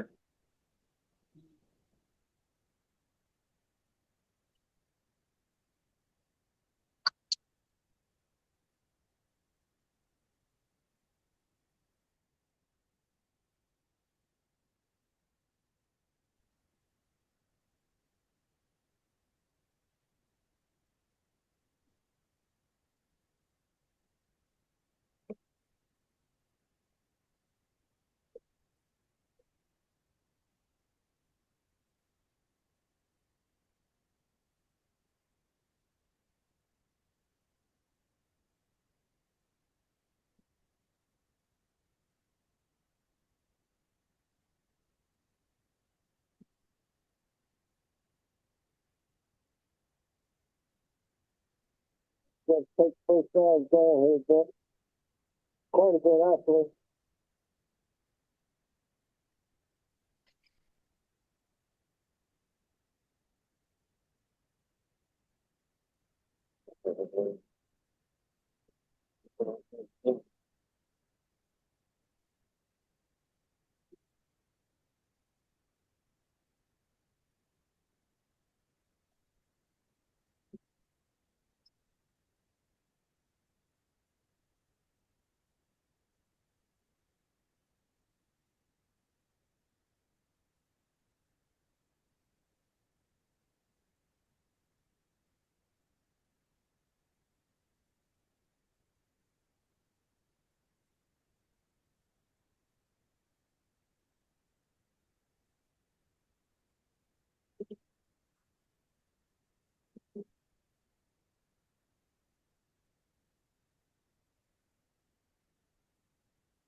All right, I think I have pretty close to the thickness that I want. I'm going to cut this off. I'm going to clean this up a little bit. I'm going to cut this off, sand it, and we're going to find center in here, and we'll take it off right now, actually. Well, let me cut this off, then we'll turn it around, and then we'll clean this side up, and then we'll start making our little notch in the middle here.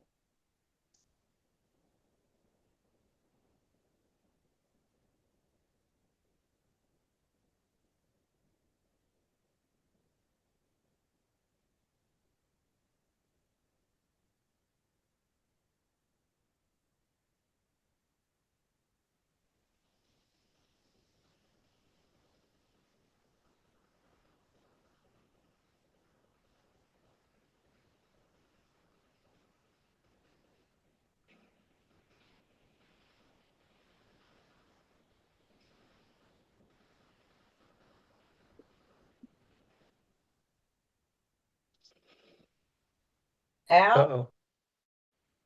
Al, can you hear us? Al? Come back. Yeah, I think you probably Right dropped away, connection. Brenda. Yeah. Al, can you hear us? Oh, We've lost your video. yes, okay. What can I do for you? What? We've lost you. There you go. Now he's back. We lost your video for a minute. I was getting a phone call. I was getting a phone Oh. call. I just noticed it. I just noticed it myself. All right, I'm going to take this off and round the corners a little bit, or maybe I'll just turn it back around. Then I'll start rounding the corners. But we're going to try to clean this up a bit.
Tim, go ahead and ask him when he turns the lathe off. What? Right now, yep. Hold on.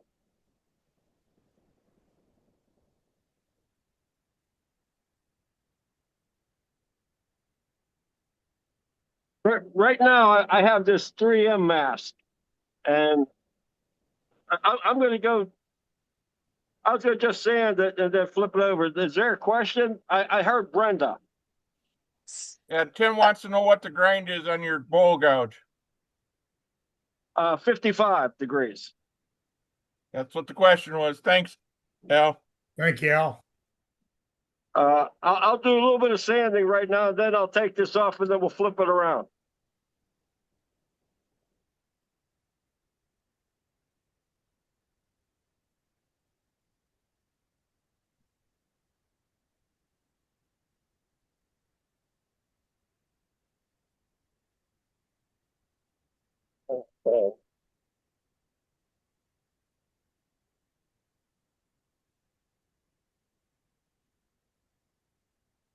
Right now, you can feel it.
Pass it off, Tim.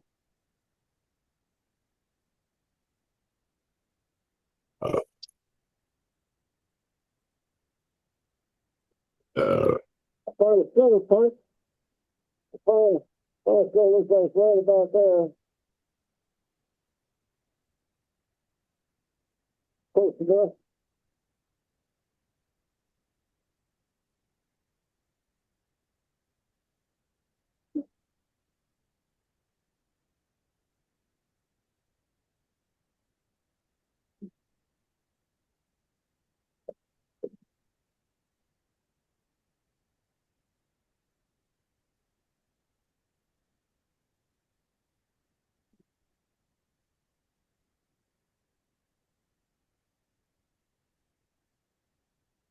Raise pool rest a little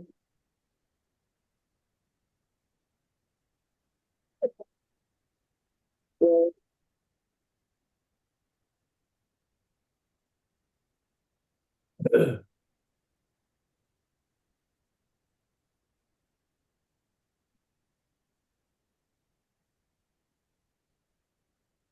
yeah,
raise me down.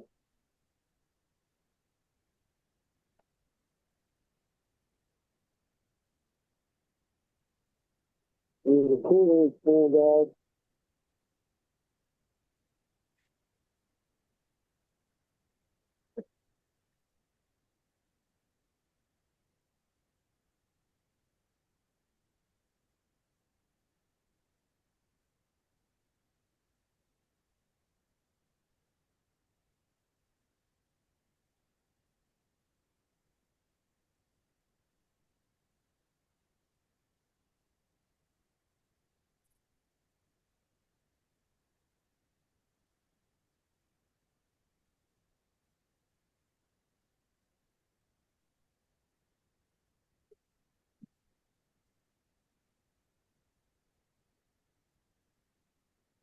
Huh?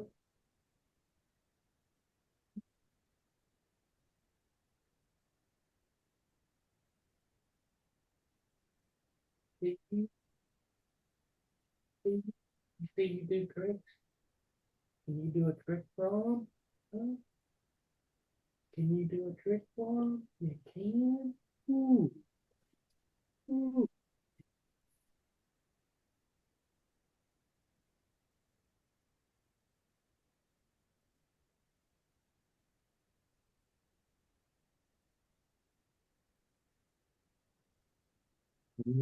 Yeah. Oh, sorry.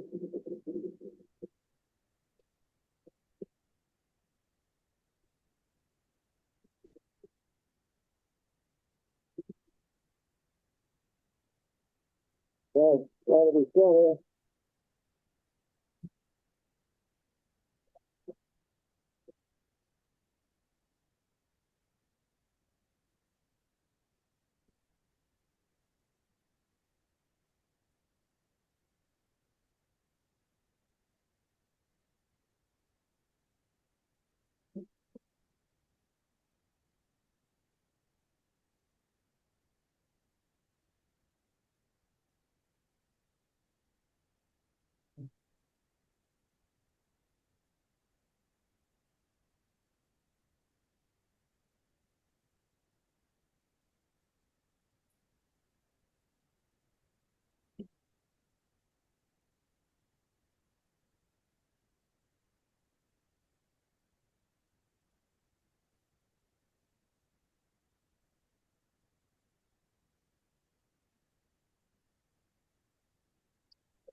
There, my friends, we have a yo-yo. Yep. I mean, I got a lot of cleaning up to do, but I'm down to about a 1/4 inch in there. I don't know if you can see it or not. Yep, yep. Yeah. But it's just a Cool. quick Thank you little very tour, much. just like making a top. I mean, yeah, obviously, I mean, there's a lot to do yet, but and I was gonna make the butterfly one, but only us older people know what that would be about. The Duncan butterfly. I know what that is, and I'd like to see it spin. Al, what do you think? Oh, God, I just dropped my phone. Yeah, I'd like to see it. Um, Demoitis. yeah, Demoitis. Why am I yeah, hearing it just Dickie fell right Smothers out of and a my yo-yo holder. man? It just fell out Man of my down. holder. Man down. It's way not too far away. Ah, Thing shit. is not wearing a kilt. Now you need grandkids. Now you need the grandkids. I got to get something long to grab up. I have a bunch of sandbags. I have a bunch of sandbags. Man, this is gonna be a mess. I believe I'm done for the night. Well, thanks, Al. See, this is why I have a get Oh, things boy. from under the lathe stick, okay? You and me both. I have one. I have one. I have one. I Got have one one. of those too. It's about 3 foot long. I have one, but I have to get a side up on it first. Oh, You know what I'm saying? In you order gotta to grab flip it. it over to get it. Yeah, I have to flip it on something. Anyways, that's a yo-yo. I'll get it with something. Happy New Year, guys. I gotta go. Happy New Year, Tim. Hi, Tim. Happy New Year, Hi, Tim. Tim. Happy New Happy New Year. Year. Thanks for the yo-yo. That was great, Al. Hey, look, it's okay. If I could keep it like that, yeah, I could get it. I don't believe this. Let's that a dry That's set, a thin great pieces. Or... Of a, It's a good view of the wood chips on his floor. Yeah, You gotta be kidding me. Yeah. Turn it upside down. You gotta be kidding me. You gotta be kidding me. Might have to hire a Oh, neighbor no. kid. Yeah, where's my grandson when I really need him? Okay. Oh, goodness. You're the best, Al. Yep. But I love the oh, new boy, use what for a- There you It go. worked. Hey, you got it. Yeah, I got it. There's my Billy can edit yo-yo. the video. Billy can edit the video. Very good. Thank you. Hey, all That's a good- because I'm Italian, Jim. All because I'm Italian. Only on a demo. You should have set the spur right. Yeah. So what kind of string do you use, Al? I have no idea. It was just I didn't even know if I was going to make it. You just said there was no demo tonight, and I said there's no way there's not going to be a demo tonight. So I went in. Way to I go, changed my Al. clothes. I went in and changed my clothes. My wife says, "What are you doing?" I said, "I'm demoing right now." So what are you talking about? I said, "Well, they don't know yet either." Hey, Al, Yes. the nose cone on your live center looks like it's kind of banged up a little bit. Yeah, it is. It is? You know how to fix it? That's where I bought it. I bought this lathe is 20 years old. I bought wow. it that time, but You know how to fix it? Turning with that thing for No. 20 years or Find no, a nail. I bought it. It's been in a friend of a friend. That was his wife's, and she's 94 or something like that now. She's in a nursing home. have you Wow. been turning on that lathe with that thing spinning like that off center? What part was off center? Do you see? The aluminum nose cone on your live center. No, I think it was the wood. I think it was the wood. It looked like the aluminum nose cone doesn't come to a point anymore. Looks like it's boogered up. That part is probably true. That part is probably true, but Okay. can Well, you see I'm it? telling you, yeah. You know how to fix that? Probably just with a file, I would imagine, wouldn't it be? No. Find a nail that goes in the hole that stops it from spinning Oh yeah, and cut it so that it doesn't protrude all the way through. Cut it just long enough to go from side to side. Cut the end of the nail off. Stick it in there, wrap it with tape. Put it in your live or in your drive center and in the headstock. And turn it on. And turn it on and take some 100 grit sandpaper and sand a point back on that cone. Well, couldn't I? Okay, I'd be in there. Yeah.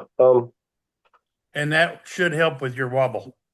I guess I could cut the stem of that off and still be able to use it. It wouldn't. I mean, Well, you're not cutting anything off. All you're doing is sanding I'm a talking point. about the nail I'm talking about the holder that I have that goes into the hole that holds it. Oh no! There's a nail. Yeah. Don't cut it off. Find a nail. Just find a nail that'll fit through there.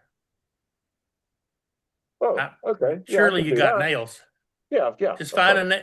Just find a You're nail that putting fits it in through there the hole. temporarily to keep it from spinning while you're Yeah.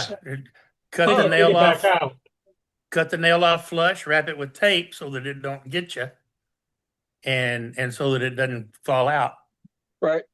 And then turn the lathe on and with it in the headstock and sand it back to a point. Yeah. Isn't that number 3? Isn't that number 3 on my tailstock with a one way? Number 3 Morris. Yeah. Yeah, Morris taper number 3, Yeah. and I think on the headstock is number 2, isn't it? Oh, my bad.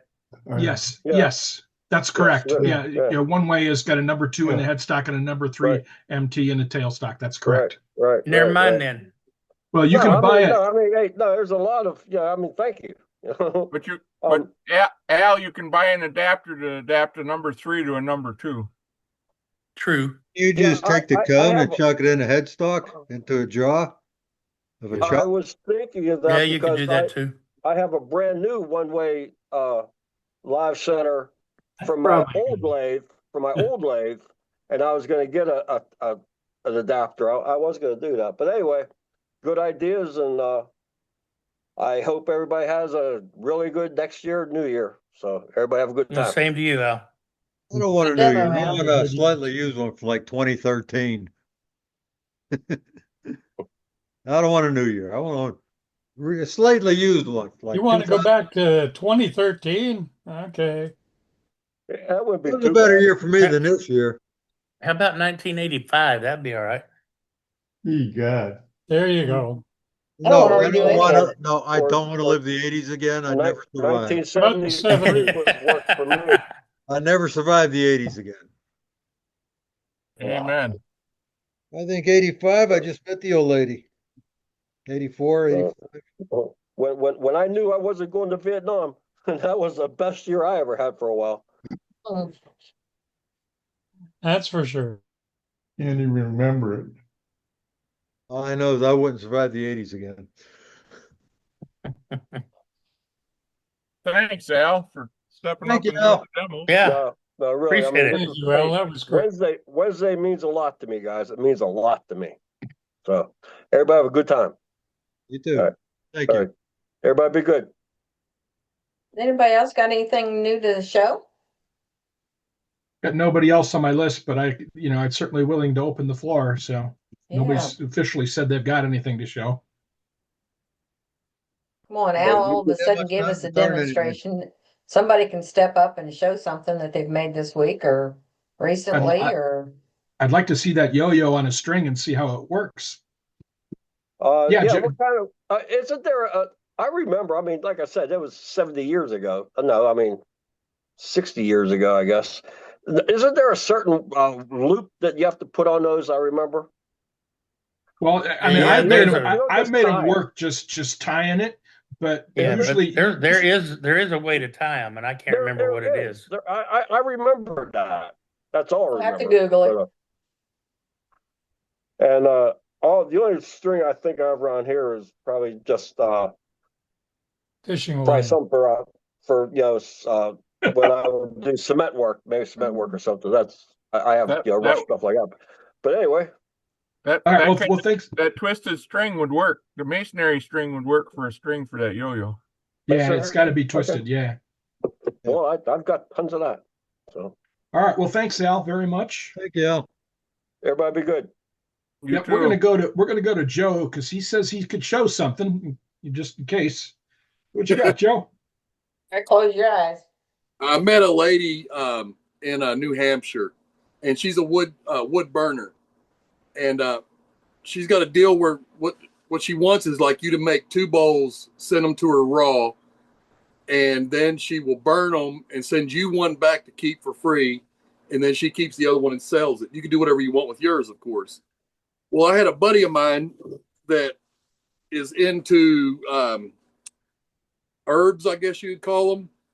So I went ahead and I made a little bowl and I sent it to her, and I told her to just burn herbs on it. Whatever design she wanted, she could put whatever she wanted on it, and I'd be happy with it. And this is what I got back. She calls it the Puff Pass Bowl. You told her about that. And as you turn it, it's got herb leaves all the way around it. Wasn't that on Facebook? Yeah. No. I saw that. That's pretty. I mean, hey, your turning is really good. Your turning is really good, Joe. Roll your own cigarettes across the top of it. And the main thing that I like the best, this is kind of like a hollow vessel, kind of the way I made it. But she actually got on the inside and actually. Wow. Also. Wow. That's pretty. That's pretty. She did a good job. She said it was about $100 worth of burning that she did to this. And if I was going to sell the bowl for maybe $50, let's say, so that's a good little upswing that I got on my bowl just for her burning it. You know what I mean? Mm-hmm. Yeah. What's on the bottom? What's on the bottom there, Joe? She actually, let me get it right up and down. That's her logo where she burned it. And that's where I had a little hole that went through the bottom. So I filled that with epoxy, and she just laid her logo right above that spot and burnt that in there. Correction, Joe, those aren't cigarettes. Well, I know, but certain people don't like certain things, so those are joints. I'm trying to make it as politically correct as I can. Those are joints because you know what those leaves are, don't you? She also ground them so they're actually textured. And she also textured the eyes, so the veins in the eyes are actually textured also. Mm-hmm. But you know what the leaves are, don't you? Yes, I do know what it all is, yes. Okay. That's why I'm saying those are joints and not cigarettes. Yes. They're left-handed cigarettes. There you go. Left-handed cigarettes. And those are left-handed oak leaves. Yep. Yes. Is the wood oak? It looked on the bottom, it looked like it was oak. I was thinking it was hickory.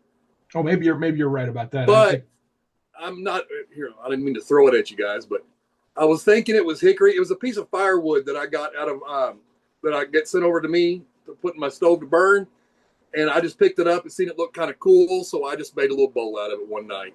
You know what, Joe? Rain sure looks like oak. That's really pretty. The whole thing is really pretty, Joe. You know what? Make a lid for it.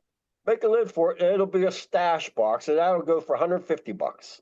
Well, actually, the guy that I made it for, it's a good friend of mine. His son enjoys herb. So I made it for him, and I was going to put a stash or a lid on it also. And he was supposed to have gotten it before Christmas, but he's been sick, so I haven't been able to get over to his house. And I'm just waiting to see if he wants me to put a lid on it, and then I may do that. Cool. Make it tight. Make it a tight fit. Yeah, it's actually already sold. Actually, I mean, if he does want it, it's his first, and then after that, it's going to go up for anybody that wants it. All of the artistry is just beautiful. She does Every some, bit of that is just really beautiful. she does some really good work with wood burning, and She she's does. actually starting a thing now where she's wanting a collaboration with wood turners. She wants to turn a bowl from a wood turner from every state in the United States of the tree from that state. So she's getting all these wood turners together to send her blanks or bowls that are turned without finish on it. She's burning it and sending them back, and she's doing all these pictures of them and stuff, you know. But she does really good work. I've seen a lot.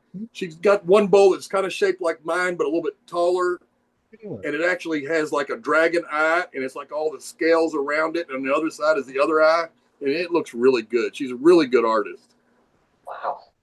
I would say so. I mean, it's very good work. Very cool, Joe. Thanks very Thank you. much.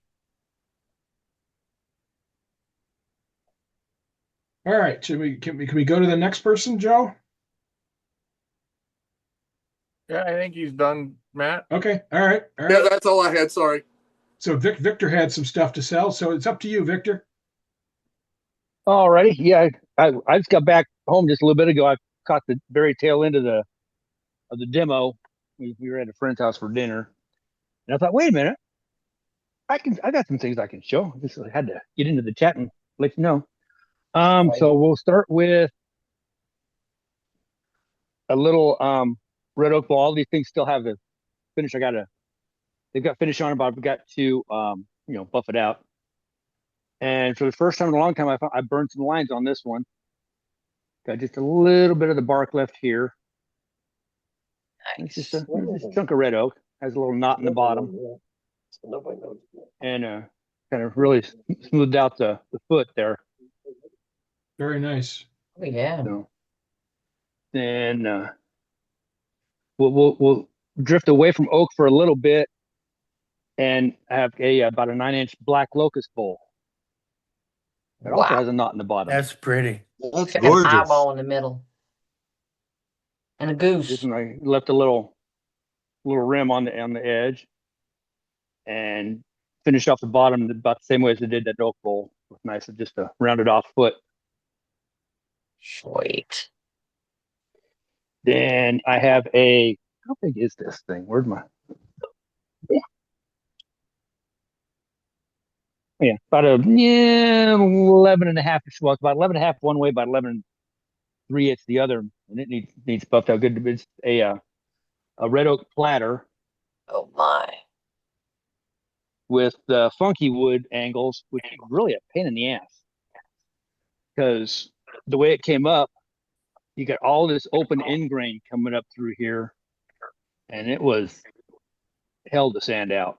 And then it's got this funky curl area on this side. That's some really great. That's some really beautiful figure in the bottom of that piece. That's great. Yeah. And it had a nice punky area I had to stabilize and fill in. And this spot that was chunked out, that is that's the coffee grounds and just your basic, 5-minute epoxy mix. So, and then lastly, I have I'm not sure if it's red or white oak, but I have a heavily spalted piece of oak that I got from a friend down in Georgia, and I need to be sending him some red maple. And this one just got its first coat of finish today. It's a new bug bowl, but wow, he was turning a piece of this a while back, and I asked him what kind of wood it was, because I had never seen oak this spalted before. Wow. But this one has Yep. a lot of bug activity, so I left every last bug spot, everything I could dig out, I dug out. Dang, that's neat. So it has bug hole activity all the way around. That's cool. And you can see, hi. And I got to finish the bottom of my my branding iron bit the dust on me, so I've got to take my little brand, and I found a bolt that's the right size. So I'm going to weld two of them together so it's long enough, put a handle on it, and I'll just do the old school propane torch and heat the sucker up and put my brand on. But that's what I've done this past week or so. But yeah, like right here, this is the trail all the way across there. Dang. I got to see all the bug holes in this when I was turning. It's like I am not filling these bug holes. I'm keeping those. Those are cool. Love it. And while I've got everyone here, if we have time, especially with my larger black walnut pieces, I have been having a heck of a time with the finish, and it didn't matter. I've got one up there from 2 years ago that I had like Brad's workbench stuff on it, and the newer one with just walnut oil. But I don't know if it's the tannins or what, but I'm having the hardest time, especially around the end grain, getting it to to buff up. You can see, I don't know if you can probably see the flat spots there. I'm gonna shine, and I don't know what to do to get those spots to buff up. Do I just need to let it sit longer? Try some other kind of finish? Was it maybe that I didn't have the bowl dry enough when I turned it? I don't know. Typically on end grain, I use sanding sealer and then sand it, and that tends to seal up and lock down the end grain, and then I put finish on. But I'm not sure if that would work in this instance where you already have something in there. I mean, it should. Well, I've got like probably at this time, I'm probably up to 6 or 7 applications of walnut oil in that. That's a lot of walnut oil. Yeah. Well, like I say, it was pretty dry. It'll still soak it up even. Well, end grain is going to soak up a lot more than side grain. Yeah. Will, so maybe I'll just try, a few more applications of Mahoney's in there. So. All right. Well, let us know if it works. Yeah. So, but the smaller things with Alma walnut, I don't have a problem. But those two big pieces have been a royal pain in the butt. Because lately I've been using the milk paint wood wax and the walrus oil furniture butter, and they seem to be working pretty good. Well, the wax can serve as a sealer too. So maybe that's all it is. Maybe it's just your end grain's drinking things up a lot more or something. Yeah. See, this one has the walrus oil on it, and this one has the wood wax on it. Okay. So nice pieces. So you might be able to wax that and get those to level out too. Yeah. On the walnut wax or something, and let it harden and then buff it. Yeah, maybe. I'll try like 1 or 2 more applications of Mahoney's first, and let that sit for a few weeks and see what happens. But all right. Well, if you figure it out, please let us know, because I'm sure we'd all like to know. For sure. Okay. If I figure it out, I'll let you know. All right. Thank you, Victor.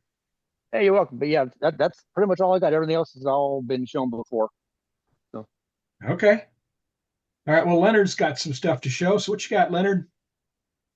Well, can you hear me? Yes. Okay. Yes. So we're gonna go from big to small. So I was having problems with my lathe. I thought the bearings were gone. So when I actually opened it up, it was the screw that holds the top pulley on was loose. So it had shifted and sounded the same. So kind of fell behind. I was doing I had a bunch of requests for pens. So I still have a few. I was doing pens and letter openers. Messing around with different shapes and stuff. Some came out better than others, but just kind of playing around with them. Sold a bunch of them. This one actually I used an embellishing wax in it. I'm sure you cannot see it though. Oh yeah. Yeah, that's pretty. It really picks out the grain. So yeah. Nice. And I tried to match the gold to the gold on those. And then couple more of these ones here. I didn't have letter openers. These are just pens. So just Nice looking. Nice. just a few pieces left over from what I didn't sell for Christmas. So, or give away. A couple of these I'm giving away as well for parties that haven't happened yet. So, but that's all I got. So happy New Usually Year, happens, everybody. man. Happy New Usually Year. happens. Most of mine I get given away. Thanks for sharing, Leonard. You're welcome. Thank you, Leonard. Thank you. All right, Scott, that's all I've got on my list. So we'll go back to you. Okay. Is Howard King around? He was on here earlier. I don't know if he's still in or not. Howard He is. usually got something good. Yeah, he is. But Oh, his we don't video's want to off. follow him. Howard, are you there?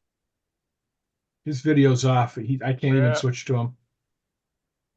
Yes, I'm here. You got anything good for us, Howard? Yeah, I guess so. I guess. Howard's always good for something good. Makes If us you all have to, drool. huh? Always has something. Let me get some light on here. I was in there watching the football game. I'm sorry. That's all right. Is Ohio State losing yet? It's 14-0 Miami. Gaines probably going through the roof of the garage. Yeah. Wow. Oh, Nice. Oh, Oh, wow. wow. That's nice, Howard. Jeez. How thin do you actually turn them things to do Oh the my piercing God. work? Do what? How thin do you actually turn them to do the piercing? I still didn't understand what you say. How How thin thin- are the walls of your bowl? Oh, it's about 5/16. Oh, okay. You can pierce it that thick. Okay. what do you use? Gorgeous work. A lot of work on that thing. What this is kind of thick, so I used a Dremel tool, and there's a long taper carbide grinder Mm-hmm. that you can just grind in here and then move it around, open Yeah. it up. For each one of the holes, did you have a pattern that you were following, or you were just doing it? Yeah. I when I got it turned, sanded real good, I drew these leaf type things on here. That's it. Oh. Okay. No, And, that's I why I asked. It looked like they were all sequenced like the same. Yeah, I tried to get them all the same. I had index it 12 times around, and then there's 6 of these leaves. I don't know if you can tell. Yes, Yeah. yes, yes. That's gorgeous work. Then I got this cup burrs that goes in and leaves a little Cups, yeah. little spear, a little Yep. ball. Mm-hmm. So I outline all of these on the Now, inside and out. earlier we were Inside. talking about having patience to do segmenting. My God. Yeah. This So is anyway, 10 times more than Then I that. put a little 6-sided thing here in the middle, in the bottom. Look at that. There's so much Awesome. detail. My Yeah. God, so beautiful. Do you That's use a what stencil motivations or do is. you hand draw 'em? I kept drawing one of these on a piece of a poster board and cut it out, put it up here, and kept cutting them, make them smaller and bigger till they started fitting good. Well, how about the bigger shape? So you had the bigger shape where your right index finger. Yes, that. Okay, you have what, 6 of those. So Right. you drew that out, and then you had to take the top and the where you. Yes, right, exactly, right. Yeah, there's 6 of these also. Right. One in between. But this was originally straight across here at the bottom. And I was going to do something down here on the bottom. Then I thought, well, I'll just curve these back up. So I That curved tops back it off, up. actually. That Yeah, I tops like it that. off. Gorgeous. I love it. That's great, Howard. Really My pretty. God. But anyway, I outlined all these little burrs all the way around first, and then I pierced Right. it. Hardest part was trying to do the inside because you can't get in there real good. Yeah. And these little cut burrs, they'll skid with you. They'll slide with you. If you don't get it exactly on there, they'll go all over the place. So Yeah. anyway, What kind of carver do you have? well, I got several, but what I used on this was Dremel tool with a flex hose and a pin. And Did you have a foot control? no, I don't. I hang it up real high, right? Because that flex cord loses Right, power, right. Uh-huh. and so I got hanging up real high. I just turn the Dremel main part on, and then hold the pin part with the bit on it down here. Okay. When you're piercing, Al, you want the tool going all the time. You don't want any. Right. Well, Yeah. yes. I have a couple more questions actually. If you turn it back on the back side again, Howard. Turn. Okay. So what you probably did was you had the bowl. It was a flush bowl. So you Right. went and you had a bigger, like I'll say a 1/4 inch, and you made that groove going up. So then there's where right where you put your finger, right, exactly. Well, what I did while it was still on the lathe, and got it sanded and everything, I put a pencil mark right here to leave this band. Okay. Mm-hmm. And then I index 12 points from my index on my lathe. 12 points. Okay. And I drew those all the way down. In fact, I don't know. I had hoped I had erased all the pencil marks, but well, I guess I did. I don't think anyone will be looking for pencil marks. But anyway, so then I got some poster paper and drew this shape out. I folded it in half. Kind of drew it out, then cut it, and then started putting it up here to see if it would fit in here, and then cutting it down till I got it to fit in between these lines, and they would touch right here at the top. Right. Okay. And then I had a line down here that I had drawn while it was on the lathe. Okay. Try to get all your lines that you're thinking about while you're on the lathe. So as it spins, you can draw your pencil lines pretty good. Don't draw them dark though, because then you're gonna have a devil time trying to get them erased. And anyway, this is sassafras. Nice. I was wondering, what tip in your Dremel did you use to do the piercing with? I got it at Woodcraft. It's about that long. It's a long taper down almost to a point, a carbide. Oh, okay, I know what you're talking about. And you get a coarse one and a fine one. Right, I know which ones you're talking about. Yeah. I use that because it's kind of thick. It's about 5, 6. Well, it's about a quarter inch thick. I didn't want to go too much thin because if you have worked with sassafras, you can break it real easy, And that's pretty darn good for using a Dremel. Most people use the high speed carvers, big carvers. But my next question, if you flip back on the bottom again, okay. Now your first cuts were those cuts that are they're the most thick. That makes your shape. Okay, what did you use to bevel that out? You put your finger up. I'll show you. Put your finger. Yeah, up to where the main thing. Yeah, that there. Okay, so how did you go? What did you use to make that? I'm sure that was your first thing that you did.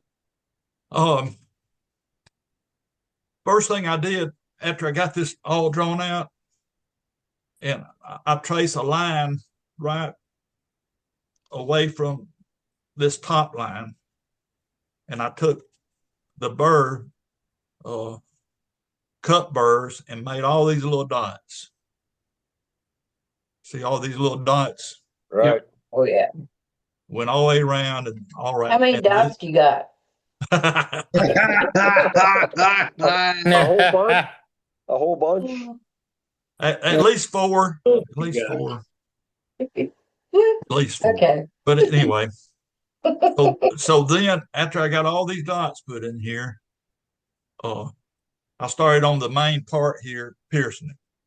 Start here at the top, and started working. And I worked around the edges, all the way around the edges. Then I'd go inside. See, each one of these depends upon what the first one is. So I don't know if you can see. So see this little triangle here? That determines what this is. And these two depends on what that is. You understand what I'm saying? So also again, what you want to do is you want to start from the top in, just like when you're making a bowl, you want to have the most of your structure still center. Well, you can start at the bottom. Oh, can you? Okay. You could start here, but once you make that first one, these two depends on the shape of that. Do you understand what I'm saying? Mm-hmm, Yes. Mm-hmm. It's a randomness where there's no two exactly alike. Okay. And I'm just doing it by freehand. I didn't draw these out. I just thought, well, that shape there looked good right there. And so to fit that in, that had to be that shape.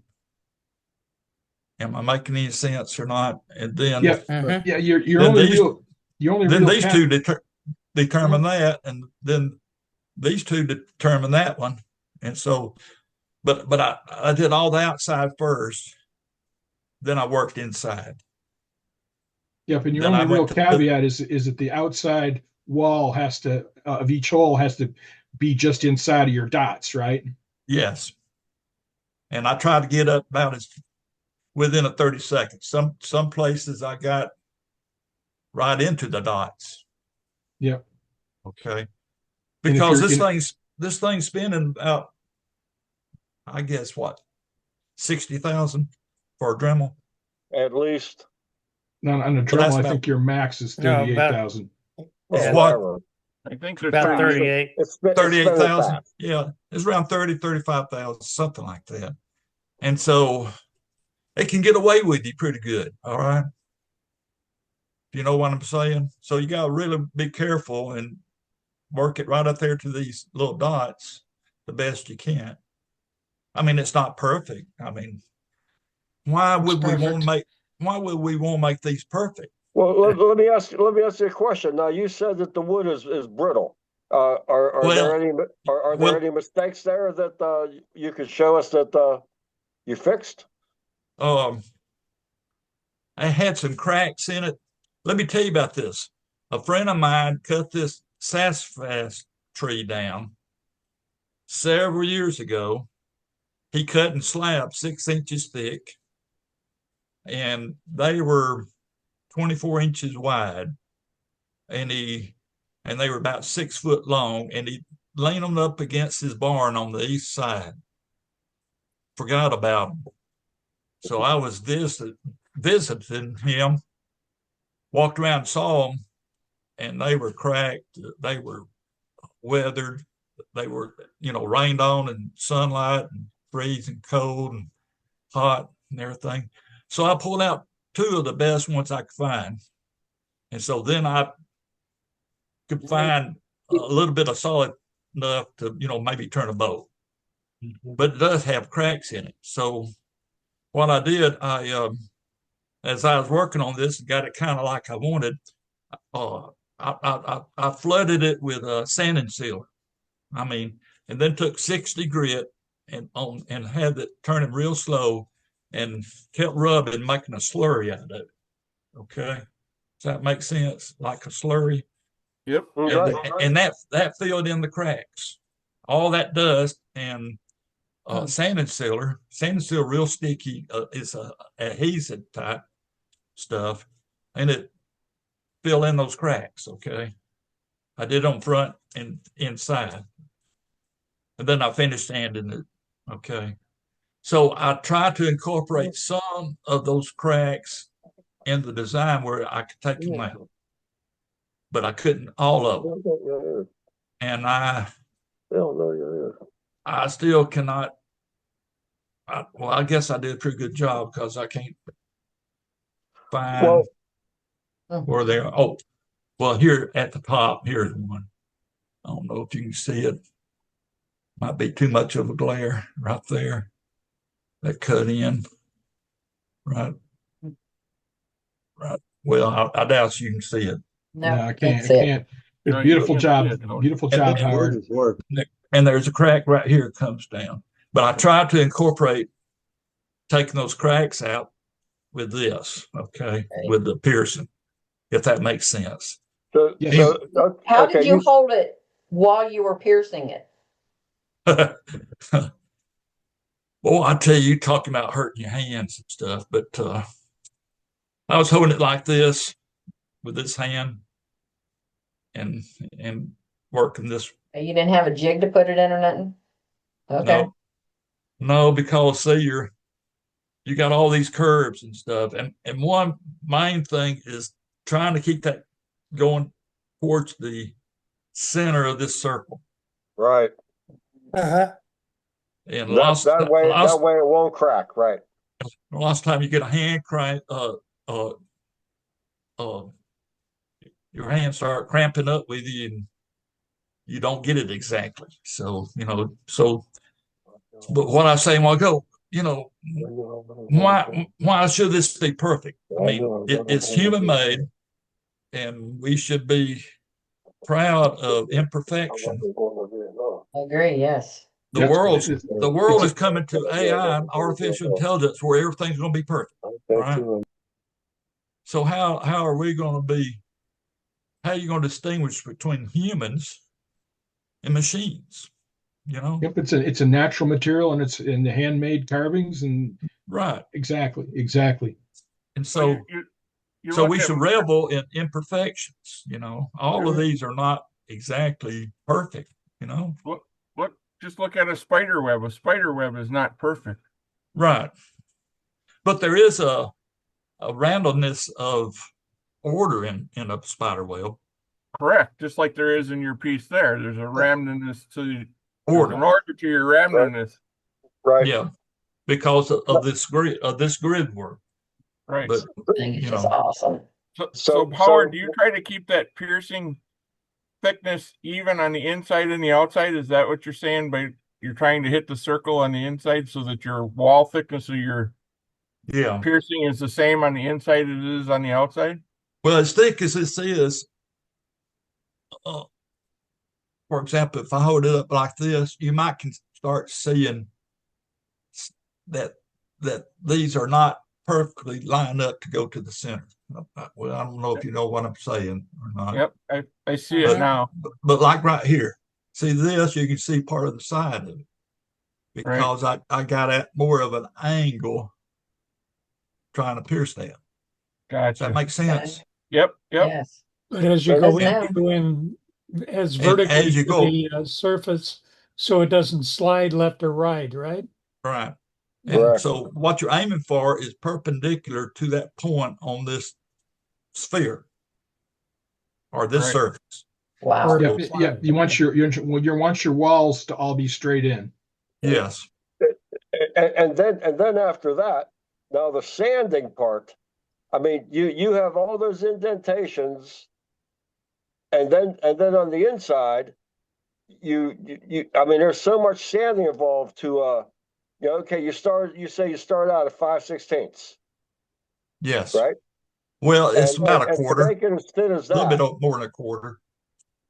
I mean, very thin. But I mean, you do a lot of sanding after the carving, right? Oh, well, a month ago, we were talking about this, and I was talking about hand sanding in between, and Matt made a good suggestion of using with little cylinder type, real fine carbide tips. The diamond. I remember.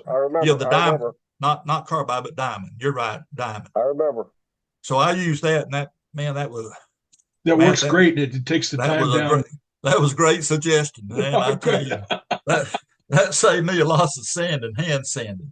Yeah, it does. It does, Yeah. and it's a great, and it with the power, it does all the work for you. You just, you turn the Right. speed down so you don't burn up the wood, and just go at it, and you And clean those up all the diamonds fuzzies. are so close. It's almost like you're doing it with like 150 or maybe 220 sandpaper. Yeah, it's good and fine. Yeah, you get a It's real real nice good finish fine. from it. Yeah. So anyway, and I just clear spray this with clear acrylic, Rust-Oleum acrylic, about 3 or 4 coats. Very nice, Howard. Very nice. And Looks great. another tip is, these Scott, like a foam type sandpaper, Scott Bright. Let's see. You got different colors, purple and micro mesh. Yeah, micro mesh. There you go. Thank you. After I get it pierced and everything, you got all the little burrs and things on the side and everything. So take a purple one of those, and just scrub it real good. Don't scrub it too hard, you'll break the little things, but scrub it real good, and that will take off those little fuzzies. Right. Fuzzies. Right, exactly. Sure. Yeah, Yeah. and they also make really small flap wheels that you can put on a Dremel mandrel. You put a stack that's like a 1/4 inch, and those little flap wheels, you can get them like 220 grit, and they take off the fuzzies really well too. Yeah, right. Yeah. So, any other questions? So it's perfectly imperfect. Yeah. Well, I don't know. Well, about that. the Native Americans have always woven a mistake into their blankets because they say nobody is perfect. So they purposefully will weave a mistake in. And the gods find it offensive if you try to become perfect. Right. Right. I'll tell you what, there was a lot to talk about with that bull, wasn't there? Yep. Glad we called on you. Well, it won't hold soup. No. Popcorn, but I'd be afraid to drop it. And I think that Are you sure it won't hold soup?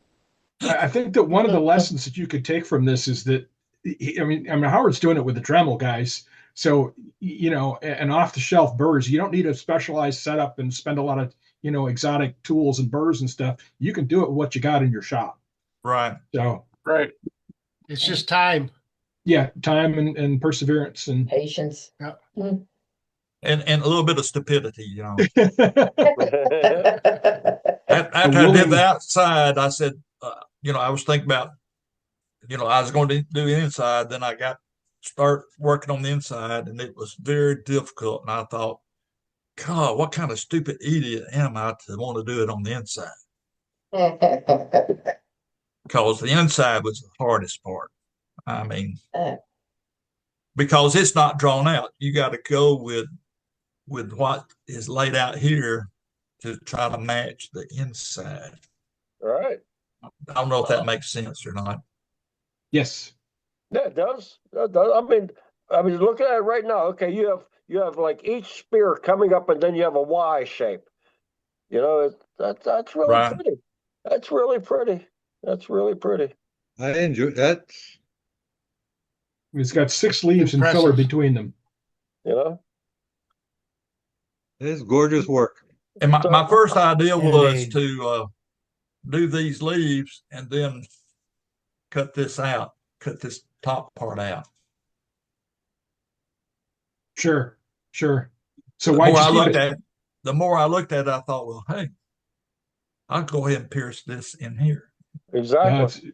It's great. It works fantastic. So well done. Exactly. So how much of that wood can I get for some spalted maple? Pardon? How much of that wood can I get for some spalted maple? I'm on the trade. What you want to trade, huh?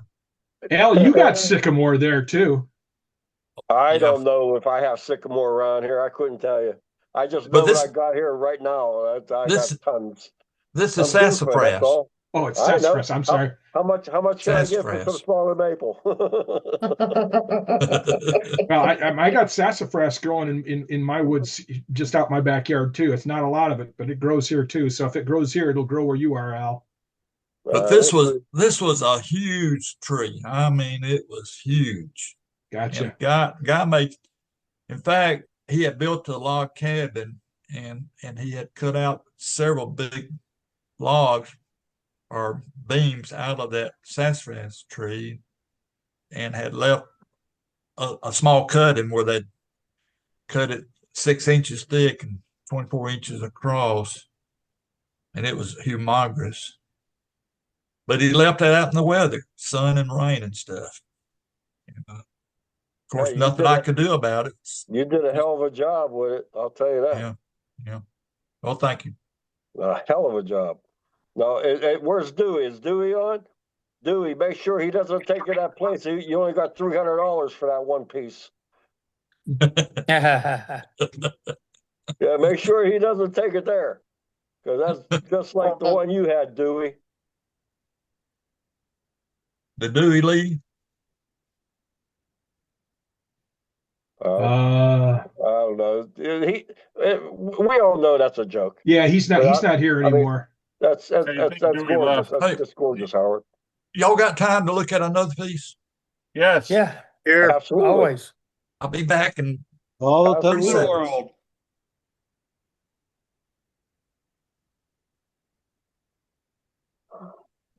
Time you got there, Scott? 8:29. 29. 9:29. Beautiful. Wow. Nice. That's pretty. That's That gorgeous. is. That is. Man, oh man. That is. What kind of wood is that? It's a Jarrah burl from Australia. And it is just absolutely gorgeous. So it's a little elevated box. Mm-hmm. Right. And got a lid and finial. The lid is maple dyed black. And this is ebony. That's ebony there. Oh. The wood from Australia, how was that to turn? This was the dirtiest, nastiest, dustiest mess. It doesn't come off in shavings, it comes off in dust. And man, you talk about getting all over you. And it's beautiful, but man, nasty. Paid for it, huh? I guess. But anyway, this is the last part of a burl that I got. It was 24 inches by 20 inches and 7.5 inches tall. And so I cored out 2 big platters under this. And this is the top of it, of the burl. And I had my shop for about a year because I was just like, I'm not worthy to touch this to turn anything. So I finally got up enough nerve and got to thinking of what I was going to do with it. And I had to do platters because the bottom of the burl was flat.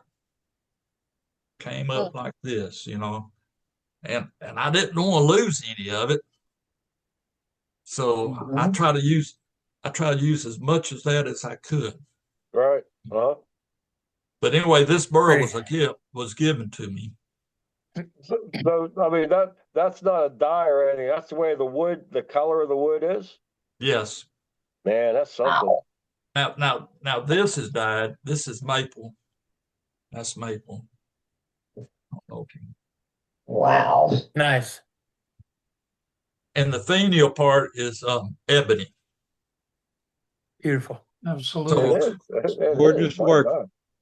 Yeah, Hardest I mean, part, the turning is just gorgeous, not just the wood. And then the hardest part is this ebony. I mean, you don't have to do hardly anything to get it, just glossy. And the hard part trying to get this is a little bit more satin than this. And I worked and sanded and worked on this, and trying to get it as dark and sandy. But there's no replacing ebony. You can't make maple into ebony. You can try. You did a pretty good job there. Yeah, but I didn't have any ebony big enough for a lid for this thing, so I just did the best I could. You did excellent. Yeah, you did. Yep. How much of that wood from Australia can I get for walnut? Well, I hate to say this, but this burl was given to me, and I hate to say what the price of that burl was, and I was really honored, so honored that he gave me that. I had did a job. He had about a dozen Australian burls, and I worked on for him, and he gave me this big one for doing that job. Tell you what, you made some nice stuff from it. Yeah, That's pretty. Yes, sir. That's really pretty. yeah. The under the beneath sides look better than the top part. I think That's Grain. pretty too. You're right. grain came out so much better. Yeah, you're a good turner too. Good turner. Well, I just try. I just try. But turning something that expensive, and I'm not going to tell you how much this thing was because you'd be shocked. Well, your But, wife is behind you. She won't just do what? I say your wife is behind you, and you told her it was $12.99. No, it was given to me. I'm saying you say you didn't want to say the price. It's another joke. Oh, okay, yeah. No, I wouldn't have bought this at what it cost. No, there's no Yeah. way. Because I would oh my goodness, I couldn't even touch it, or I'd probably have to end up trying to sell it because it was magnificent burl, but it was filthy. I mean, Good to know. For that kind of wood, I think I'd suffer. has it? Matt, have you turned any Jared burl from Australia? Jared, I have not. I've seen it, but I haven't turned it. So Jarrah. I have. I've turned a few pins out of it, but nothing like that. But was it nice to you? Just dusty? The stuff that I had was not, but Did it come out in good shavings? yes. Oh, really? Maybe it was stabilized. Oh, yeah. No, I It could be. don't think so, Hmm. but I could be wrong. It could have been because it's just a pen I blank remember. instead of a 2-foot burl too. Yeah, Yeah. probably. Good point. I know I picked up a couple pen blanks, and it's like I know what I pay for them little 3/4 by 5-inch pieces of wood. I hate to buy that thing. I wouldn't. Yeah. Well, that's all, I guess. Any Good. questions about it? Thank you. No, very nice. Very It's nice. beautiful. Beautiful piece, Howard. Thank you, Howard. Thank you. Thank you. You're welcome. All right, Scott, back to you. Well, gee, thanks.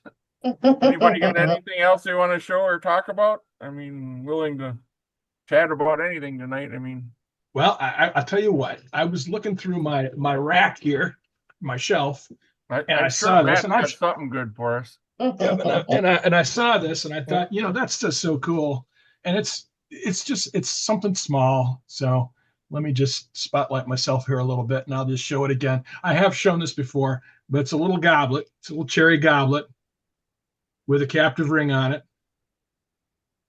Yeah, it is so cool. So, and I really like this piece. So, and it has absolutely no use, but it's fun, and it fits inside a 2-inch by 2-inch square. So that, which was the requirement for the club, but I really liked it. So there you go. There's something more. I didn't see that in your favorite pictures. I have not posted the picture on Facebook because I've not put it up for sale, and it's just, you know, I've got Why 100. wasn't it in the newsletter as your favorite piece? Well, I could submit it to JJ, I suppose. You know, late I now? forgot to. It's too I late have now. 100 favorite pieces. I forgot to submit one to JJ. I don't know if there's anything in there for mine or not. No, I don't know. I've got 50 pieces up here. I could say this is my favorite piece. This is my favorite piece. So you know, Hey, it's Matt, all my favorites. I didn't see one I of was on the Billy's other either. side of the garage. Can you show the piece that you just showed? I didn't see it. Are you talking about this one, Al? I didn't see it. Okay, that's what I want to see. You said by 2 inches. Okay. Yeah, it's That's what I want to it's 2 inches by 2 inches. So my club has a little board that they set out on a table, and it's got little 2-inch by 2-inch squares marked on it. And every month there's a new challenge to make a small turning that fits inside that 2-inch by 2-inch piece. There you go. So that was the one where I made this goblet, and it's like, let's see if I can do this here. It's thin, okay. Oh God, Wow. Oh yeah. So, you know, but and then I made one that was about a third of this size, and then I made one that was half again that size. You guys remember the small goblets I've been making? Yeah. Yeah. Absolutely. I think so you know, far, it's one of those, how small can you go, you know? And I know Yeah. you were making jokes about Carl's wine glass. There you go. Yep. I think so far my favorite piece of all time is probably this urn. Yes. That's gorgeous work, Billy. Yeah, you Thank you. outdid yourself on that, Billy. Hey, guys, Yeah, Ohio State just took the opening kickoff and drove the ball down the field for a touchdown. Took them Football, over no 7 minutes. So what's the score now? You know, I'm sorry. 14-6 until Ohio State kicks the extra point. Well, at least they scored, eh? Billy, getting back to your segment.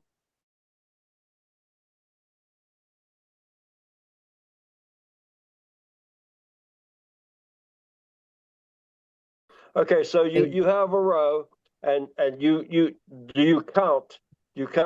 Okay, 1, 2, 3, and there's gonna be a different one. The 1, 2, 3 is. I mean, so you have this all laid out somewhere first. Is that right? I mean, it has to be something like that. Yeah, I used to.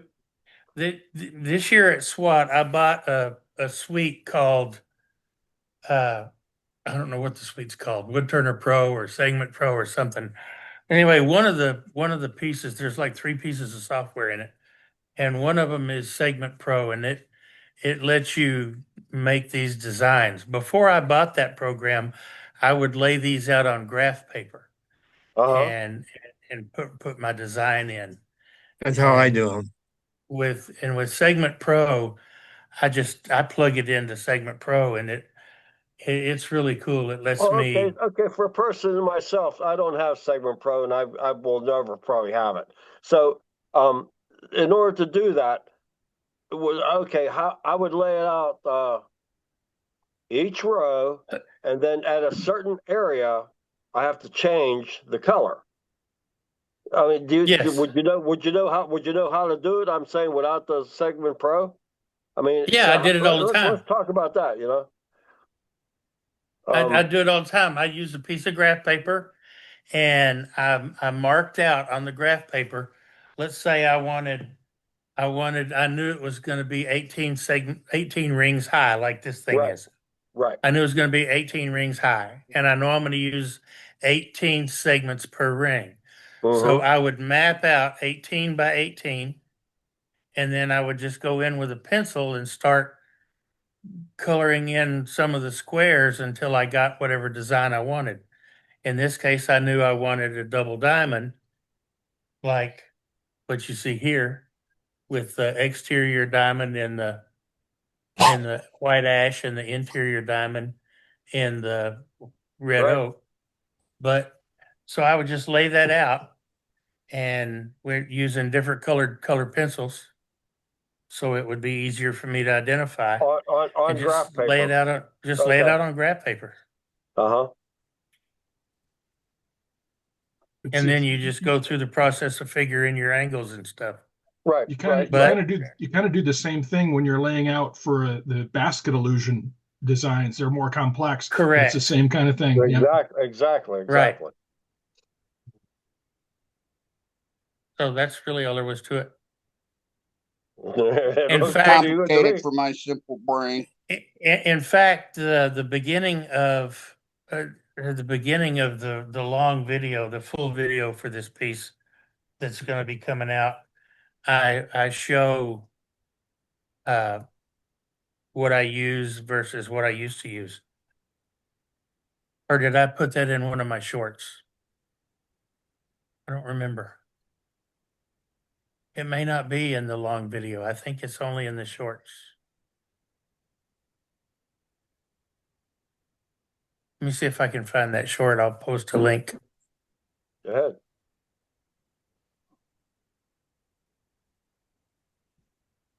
If you can find this short, show it now. He is. Oh, I suppose I could do that too. Yeah, we really push for time here. I don't know. Happy New Year, everybody. Happy New Year. Happy New Year's to you too. Scott does got to Make go about midnight, I 10 or know that. 10:30 though. Who has the pork and sauerkraut tonight? No. I'll have mine tomorrow. I did buy a can of it. I may not cook it, but I did buy a can. No, it's going to be turkey for us. I'll probably just have leftover beef and noodles There you go. from yesterday. My sister's having pork and kraut. I'm making shrimp tomorrow for New Year's. Sounds good. How are you making it? Shrimp scampi. Oh, ooh, getting fancy. And pea soup to go with it. It's a family tradition. We always make a lentil soup on New Year's Day, and my wife likes pea soup, and I got a ham bone. So there you go. It doesn't get better than that. Supposed to bring you good luck, according to the old Scottish wives' tale. Where I come from in the Pittsburgh area, the pork and sauerkraut is the good luck thing for the New Year's. Yep. Pork and What I've gravy. always heard. Pig so you can root ahead, and green so you all have green all year.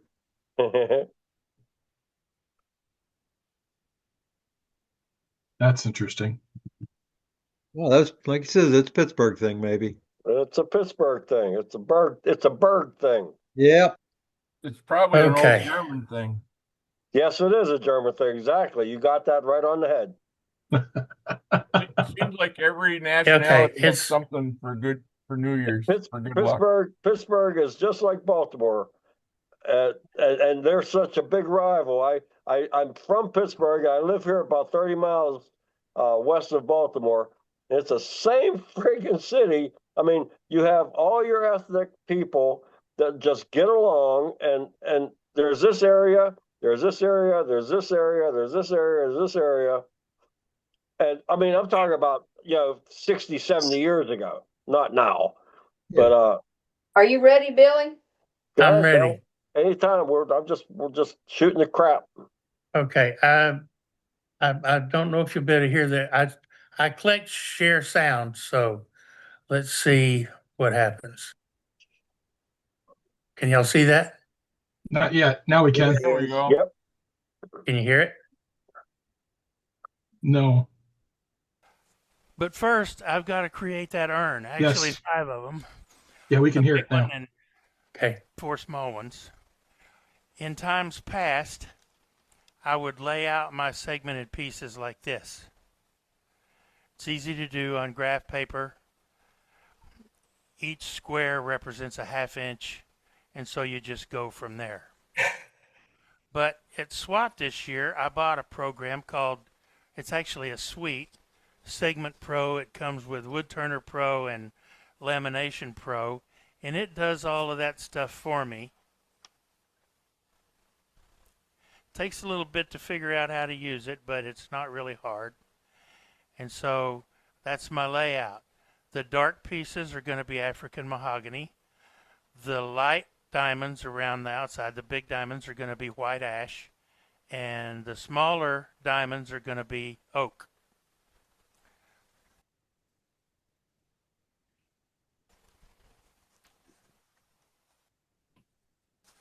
One of the cool things about Segment Pro is it actually gives you a cut list, so I don't have to create it myself. Tells you how many segments of each wood you're going to need, and it tells you the dimensions. And I had it basically give me estimated dimensions. It rounds it up if it needs to. If it doesn't, it makes them easier. So instead of all of these 3 decimal fractions, it takes them to that. And I like that.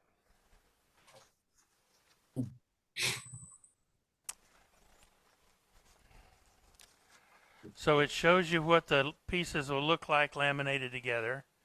And it also shows you what the final shape is going to be. And full size, that looks like this. And this is actual size. It's going to be 6 inches wide, a little over 9 inches tall. And I think that's good. You'll notice on this, it also shows you the calculation for volume. So you can adjust the size and you can move these dots around. You can move these dots around and make it wider or narrower. You can bring it down. This is your golden ratio stuff in here. And this is your golden ratio stuff in here in between these red lines. And that's, so if you had a feature ring, you could adjust it, move it up, whatever. But so 120 cubic inches is going to be fine. She weighed about 100 pounds. It's only going to be about 100 cubic inches in here, actually less than that, because they're going to take some out for the keepsake urns. So that's where we're going. It's time to get to the table saw and start cutting. That's it. Okay. You know, you explained quite a bit. Yep. But I mean, laying them out is easy.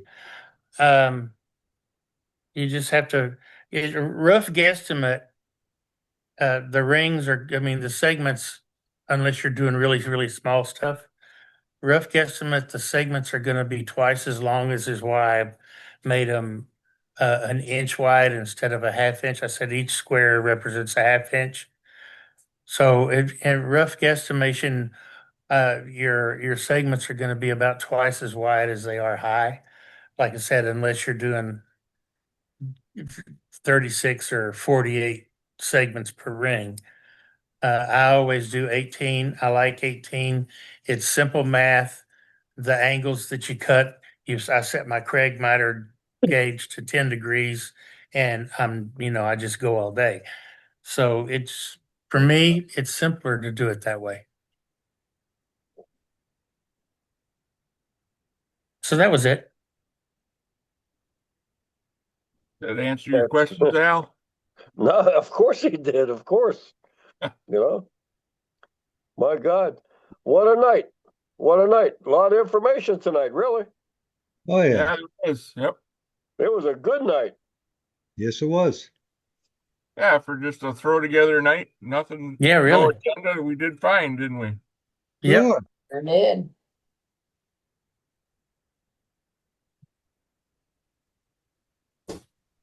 Anybody else got any problems that need to be fixed? Looks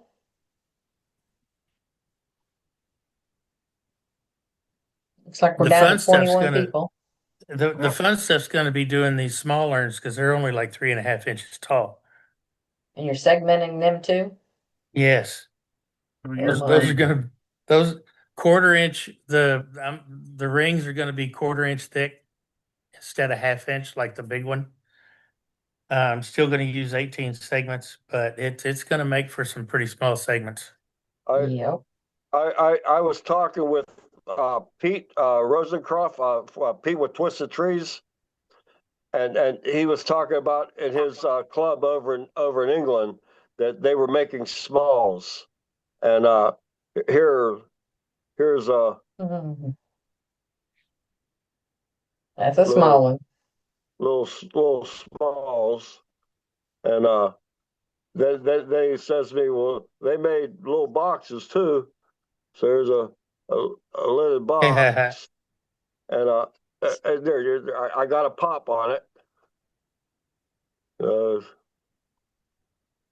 If anybody likes to have some fun, go and check out Pete Twisted Trees. Well, can't hear it, but Oh yeah. Yeah, we heard it. A little bit. like there's the Cute little callus. Oh, It got pretty thin right there, didn't it? Yeah. But, again, I have so much fun on Wednesday nights. I want to thank everyone so much for everything that you guys do for me. So really, everybody. Yeah, we need to thank Scott for tonight too, to jumping in there and volunteering to be our host for tonight. Oh, that's not a problem. That damn Dane.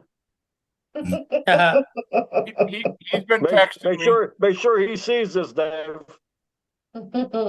He's been sending me messages and text all night. Yeah. I'm sure he's probably boiling. Well, I'm sure he's happy now that Ohio State finally scored.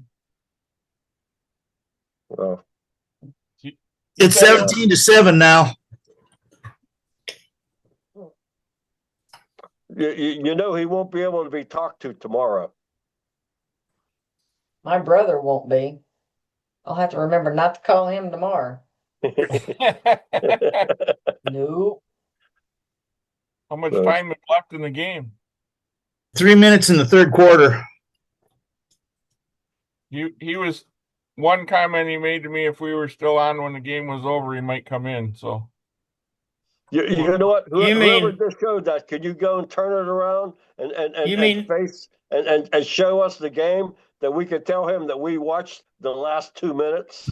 For the third quarter. Wouldn't that be funny to tell him that? You mean he ditched us for a damn game? Yes, he ditched us for a game. Yes, he did. Only because Ohio State is playing. Somebody turn it around to go put on the television so we can watch the two last minutes. Is anybody capable of doing that? It's 3 minutes left in the third quarter, not the fourth. No. Yeah, but the Miami Hurricanes are 10 points ahead, so it's 17-7. Yeah. And the Ohio Buckeyes have only scored that one touchdown in all 3 quarters. So yeah, they're not doing well. Can you imagine him up and down that living room? I'm surprised he hasn't broke the TV. Yeah, I was gonna say he might have already broken the TV. Sounds more like my brother. Dave, make sure that Dane sees all this. Don't cut us off yet. Yeah, Matt, Scott. I got a question for you. Okay. Since you brought up your little goblet, have you ever tried? I have some kiln dried maple that I want to make a goblet like that out of because it's real curly. Okay. But I want to bend it. Can you bend stuff that's already been dried? Yeah, you just get it wet. Yeah, get it wet again, right? Yeah, one of the things soak it really good. Soak it really good. Maybe a little bit of warm water too wouldn't hurt. Yeah. So if you want to bend it, like if you want to turn it and then bend it, right? Then you basically turn it and then like put it in a tub of water for a bit. Okay. And I mean if you could steam bend dry wood, you can bend wet wood. Are you familiar with Greg Gallegos and his podlets? Have you seen those? No, I haven't seen those, Matt. So it's basically a goblet with a really thin stem. And then what he does is he takes a wet paper towel and wraps it around the stem, and then he puts it in the microwave and puts something heavy on the stem and cooks it, and it'll bend around you know, whatever the object is. yeah, and I think the wood may be wet when he starts, but let's face it, anything that's like less than it's an 1/8 inch thick or whatever, and if you've turned it wet, it's dry by the time you've done turning it. You know what I mean? Right. Yep. Yep. So,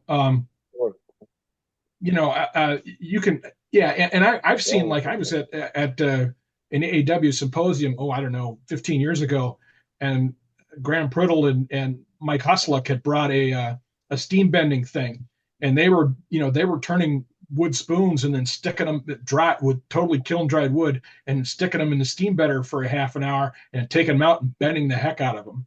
Well, I have a steam bender, but I wouldn't want to stick a goblet in it because I don't want to wreck the top and the bottom, right? I just want to bend the stem. One of the things to consider. How long is the stem? Well, it can be whatever I want it to be because I haven't made it yet. Okay. Well, and what sort of thickness are you shooting for? Probably an 1/8 inch or smaller. Well, just stay with wet wood. Do wet wood. You'll just bend it. I have a piece of curly maple already that I want to use. Was supposed to be a piano leg blank. I got a whole bunch of them from a friend of mine that makes piano benches for Yamaha. Well, their blanks can't have any variation in them. They have to be perfectly straight grained, no curl, no knots, no nothing, no figure at all. And so you get the curled ones. For firewood. And I was over there one day and he had a whole box of curly ones. Well, I couldn't leave them sit there. I had to bring them home. Yeah. Yeah, right. Yeah. They're all rough 2x2 blanks. They're 18 inches long, 18 to 20 inches long. You can't throw those in a firewood pile. Yeah. So what you do is you turn your goblet and then you get a paper towel, get it soaking wet and wrap it around the stem, get the stem saturated, and then, put it in the microwave and cook it for a little bit.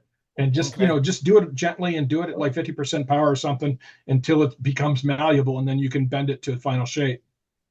So, and I would already, if you're going to do that, I would build some kind of frame or something or form, how the steam bending folks do it. Yep. I've built steam bending forms in the past. So yep. I could build one that would just fit between the bottom of the goblet and the top of the base. I could build something that fit that, whatever radius I wanted to put in it, or whatever crook I wanted to put in it, right? Yeah. Make a trial piece first. Yes, exactly. Yeah, I'll probably make a piece out of a piece of straight grain piece that's not very pretty, and then try to master the bending part. I just don't want it to crack, No, but you're on the right track. Yeah, so let me do it. Let me do a quick screen share here. Screen share this. This is what I was talking about with his podlets, okay? Right. And that's what I want to do, is something like that. Yeah, and that's exactly how he does it. He's turning the wood is really wet when he does it, so he can get it so thin.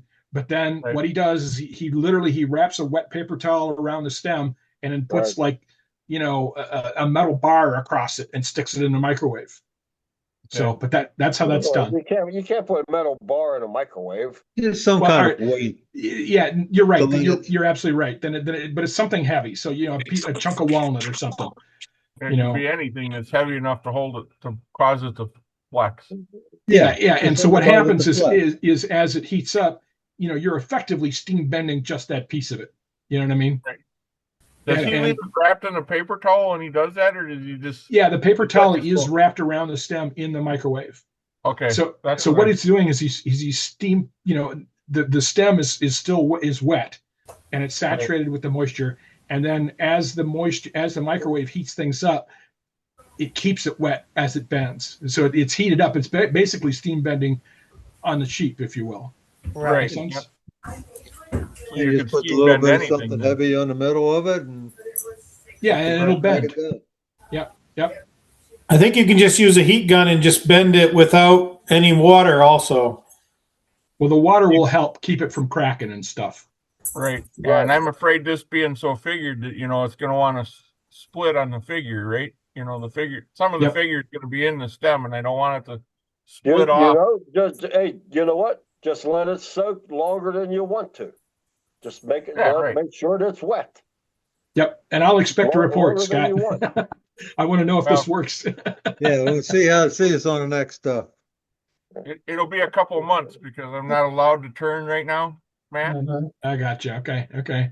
I'm having eye surgery on the 20th of January. Right now, I'm blind in my right eye completely, Okay. and I got to have cataract surgery to get my vision back.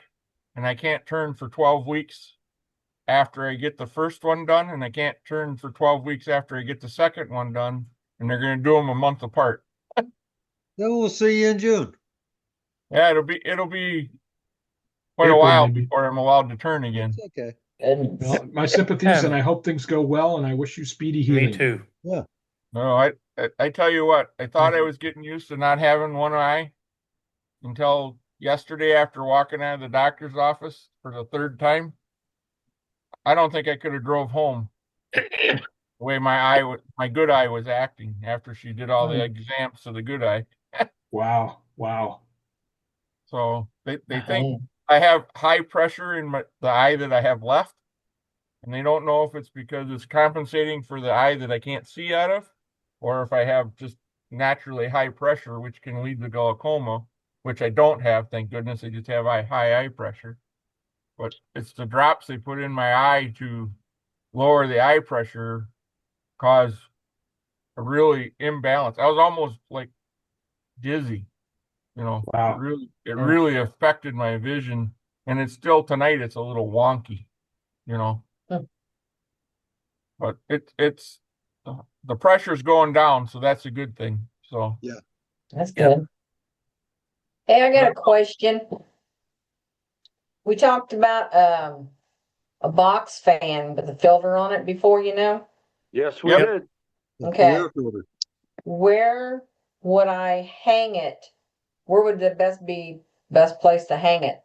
And should I hang it at an angle or straight down? Brenda, I'm going to send you a video that I just watched of a guy made a box fan unit. Instead of hanging it like you'd set the box fan in the window, yeah, he put 3 filters on it on 3 sides and put the box fan on the inside on the bottom of it. And then he pulls the air in through the box fan. Or actually, sorry, he put the box fan on the inside, pulls the air in through the filters. And then he built a vent tube out the side so that it doesn't blow. It hangs tighter to your ceiling, and then it blows down across your ceiling, and it actually circulates the heat in his garage too. And it works better airflow with the 3 sides instead of building a vertical box like I have mine. And then it hangs down 20 inches from the ceiling. This way it's only like 16 inches from the ceiling because most of the fan is up inside the box. Okay. I'll send you the video. I just watched it on YouTube, and I'm actually going to build one. And I'm going to put it right over the top of my lathe so it sucks up all the dust up, and then it'll blow the fresh air out down into my shop down towards the other end and cause the air to circulate. Okay. I think it'll work better, and instead of using he's using 2-inch thick filters, and he's getting almost air exchange he's getting 5 air exchanges every 15 minutes in his 24 by 24 garage, which is more than enough for anything that we do. Okay. And he's using filters you can buy at, a box store. He's not using expensive filters. He's using, I think he said he was using MERV 13 filters or MERV 12 filters. Okay. Which get down to 0.3 microns, which is what you want. That's the dust that hurts you in your shop. Okay. But if you mounted that right over the top of your lathe, as you're turning, whatever your dust collector is not catching, the rest of it's going up into that filter box. Yeah. My filters are MERV 11, and I'm not sure what they're rated at. Okay. But I think when you go to the 2-inch filter, you get a little better filtration because you got more pleats in that 2-inch filter. So you get a little better filtration. I think that's why they're 0.3 micron and they're 13s, I think. Okay. But I'll send you the video. I just watched it a day or two ago. And I Okay. actually saved it on YouTube because I thought it was such a great idea to turn it Yeah. flat ways instead of hanging it vertical. Because, most people don't have tall ceilings in their shop. So it was, kind of interesting to see it that way. Yeah. Well, I got tall ceilings, but also got, the garage doors, and Right. Yep. ceiling fan up there and Well, this essentially eliminate your ceiling fan because you're blowing that air across the ceiling just like a ceiling fan. The okay. exhaust air. So you can So set that exhaust air to, put a turn down on it and make it so that it works like a ceiling fan. hmm. It was a Yeah. pretty cool idea. The So I other can thing, maybe take the ceiling fan out and put in a plug-in. yep, you could and plug it in right there. Oh. Then have another drop-down extension cord for something else. Right. Yep. Hmm. Put an extension cord on a reel or something. Yep. The other thing I started sending him messages because I noticed in his shop he had his walls painted a dark grayish black along with his ceiling. And he said he gets less light glare off those dark walls rather than having bright white walls. He said the vision in his shop is much better. Hmm. It concentrates your light. It doesn't bounce it around like a ping pong ball. It concentrates your light over your machines, which I thought was a fantastic idea too. I'm probably gonna paint my ceiling in here black because part of my eye problem is glare. Right. So, I was gonna say, how much of your wall can you actually see anyway? well, in his shop is big, so you could see a lot of walls. You had a lot of Right. wall space, but like in my shop, most of my walls are covered, but my Right. ceiling is open, so I'm going to paint my ceiling black I or see. a dark shade of gray or something. He also said it helps retain the heat in your workshop. Yeah. Mine's Which all makes sense 'cause it fiberboard. absorbs the heat. Hmm. But Mine's all fiberboard except for the garage doors. And they're metal, all right. non-insulated. Hi, Matt. Night, Matt. Night, Right, Matt. all happy New Thanks for Year. your help, Night, Matt. Matt. Happy New Year. Night, Matt. I'm going to try it, see what it does to Happy the New ceiling Year, by old painting it man. black. Okay. I like the idea of the way the light reflects off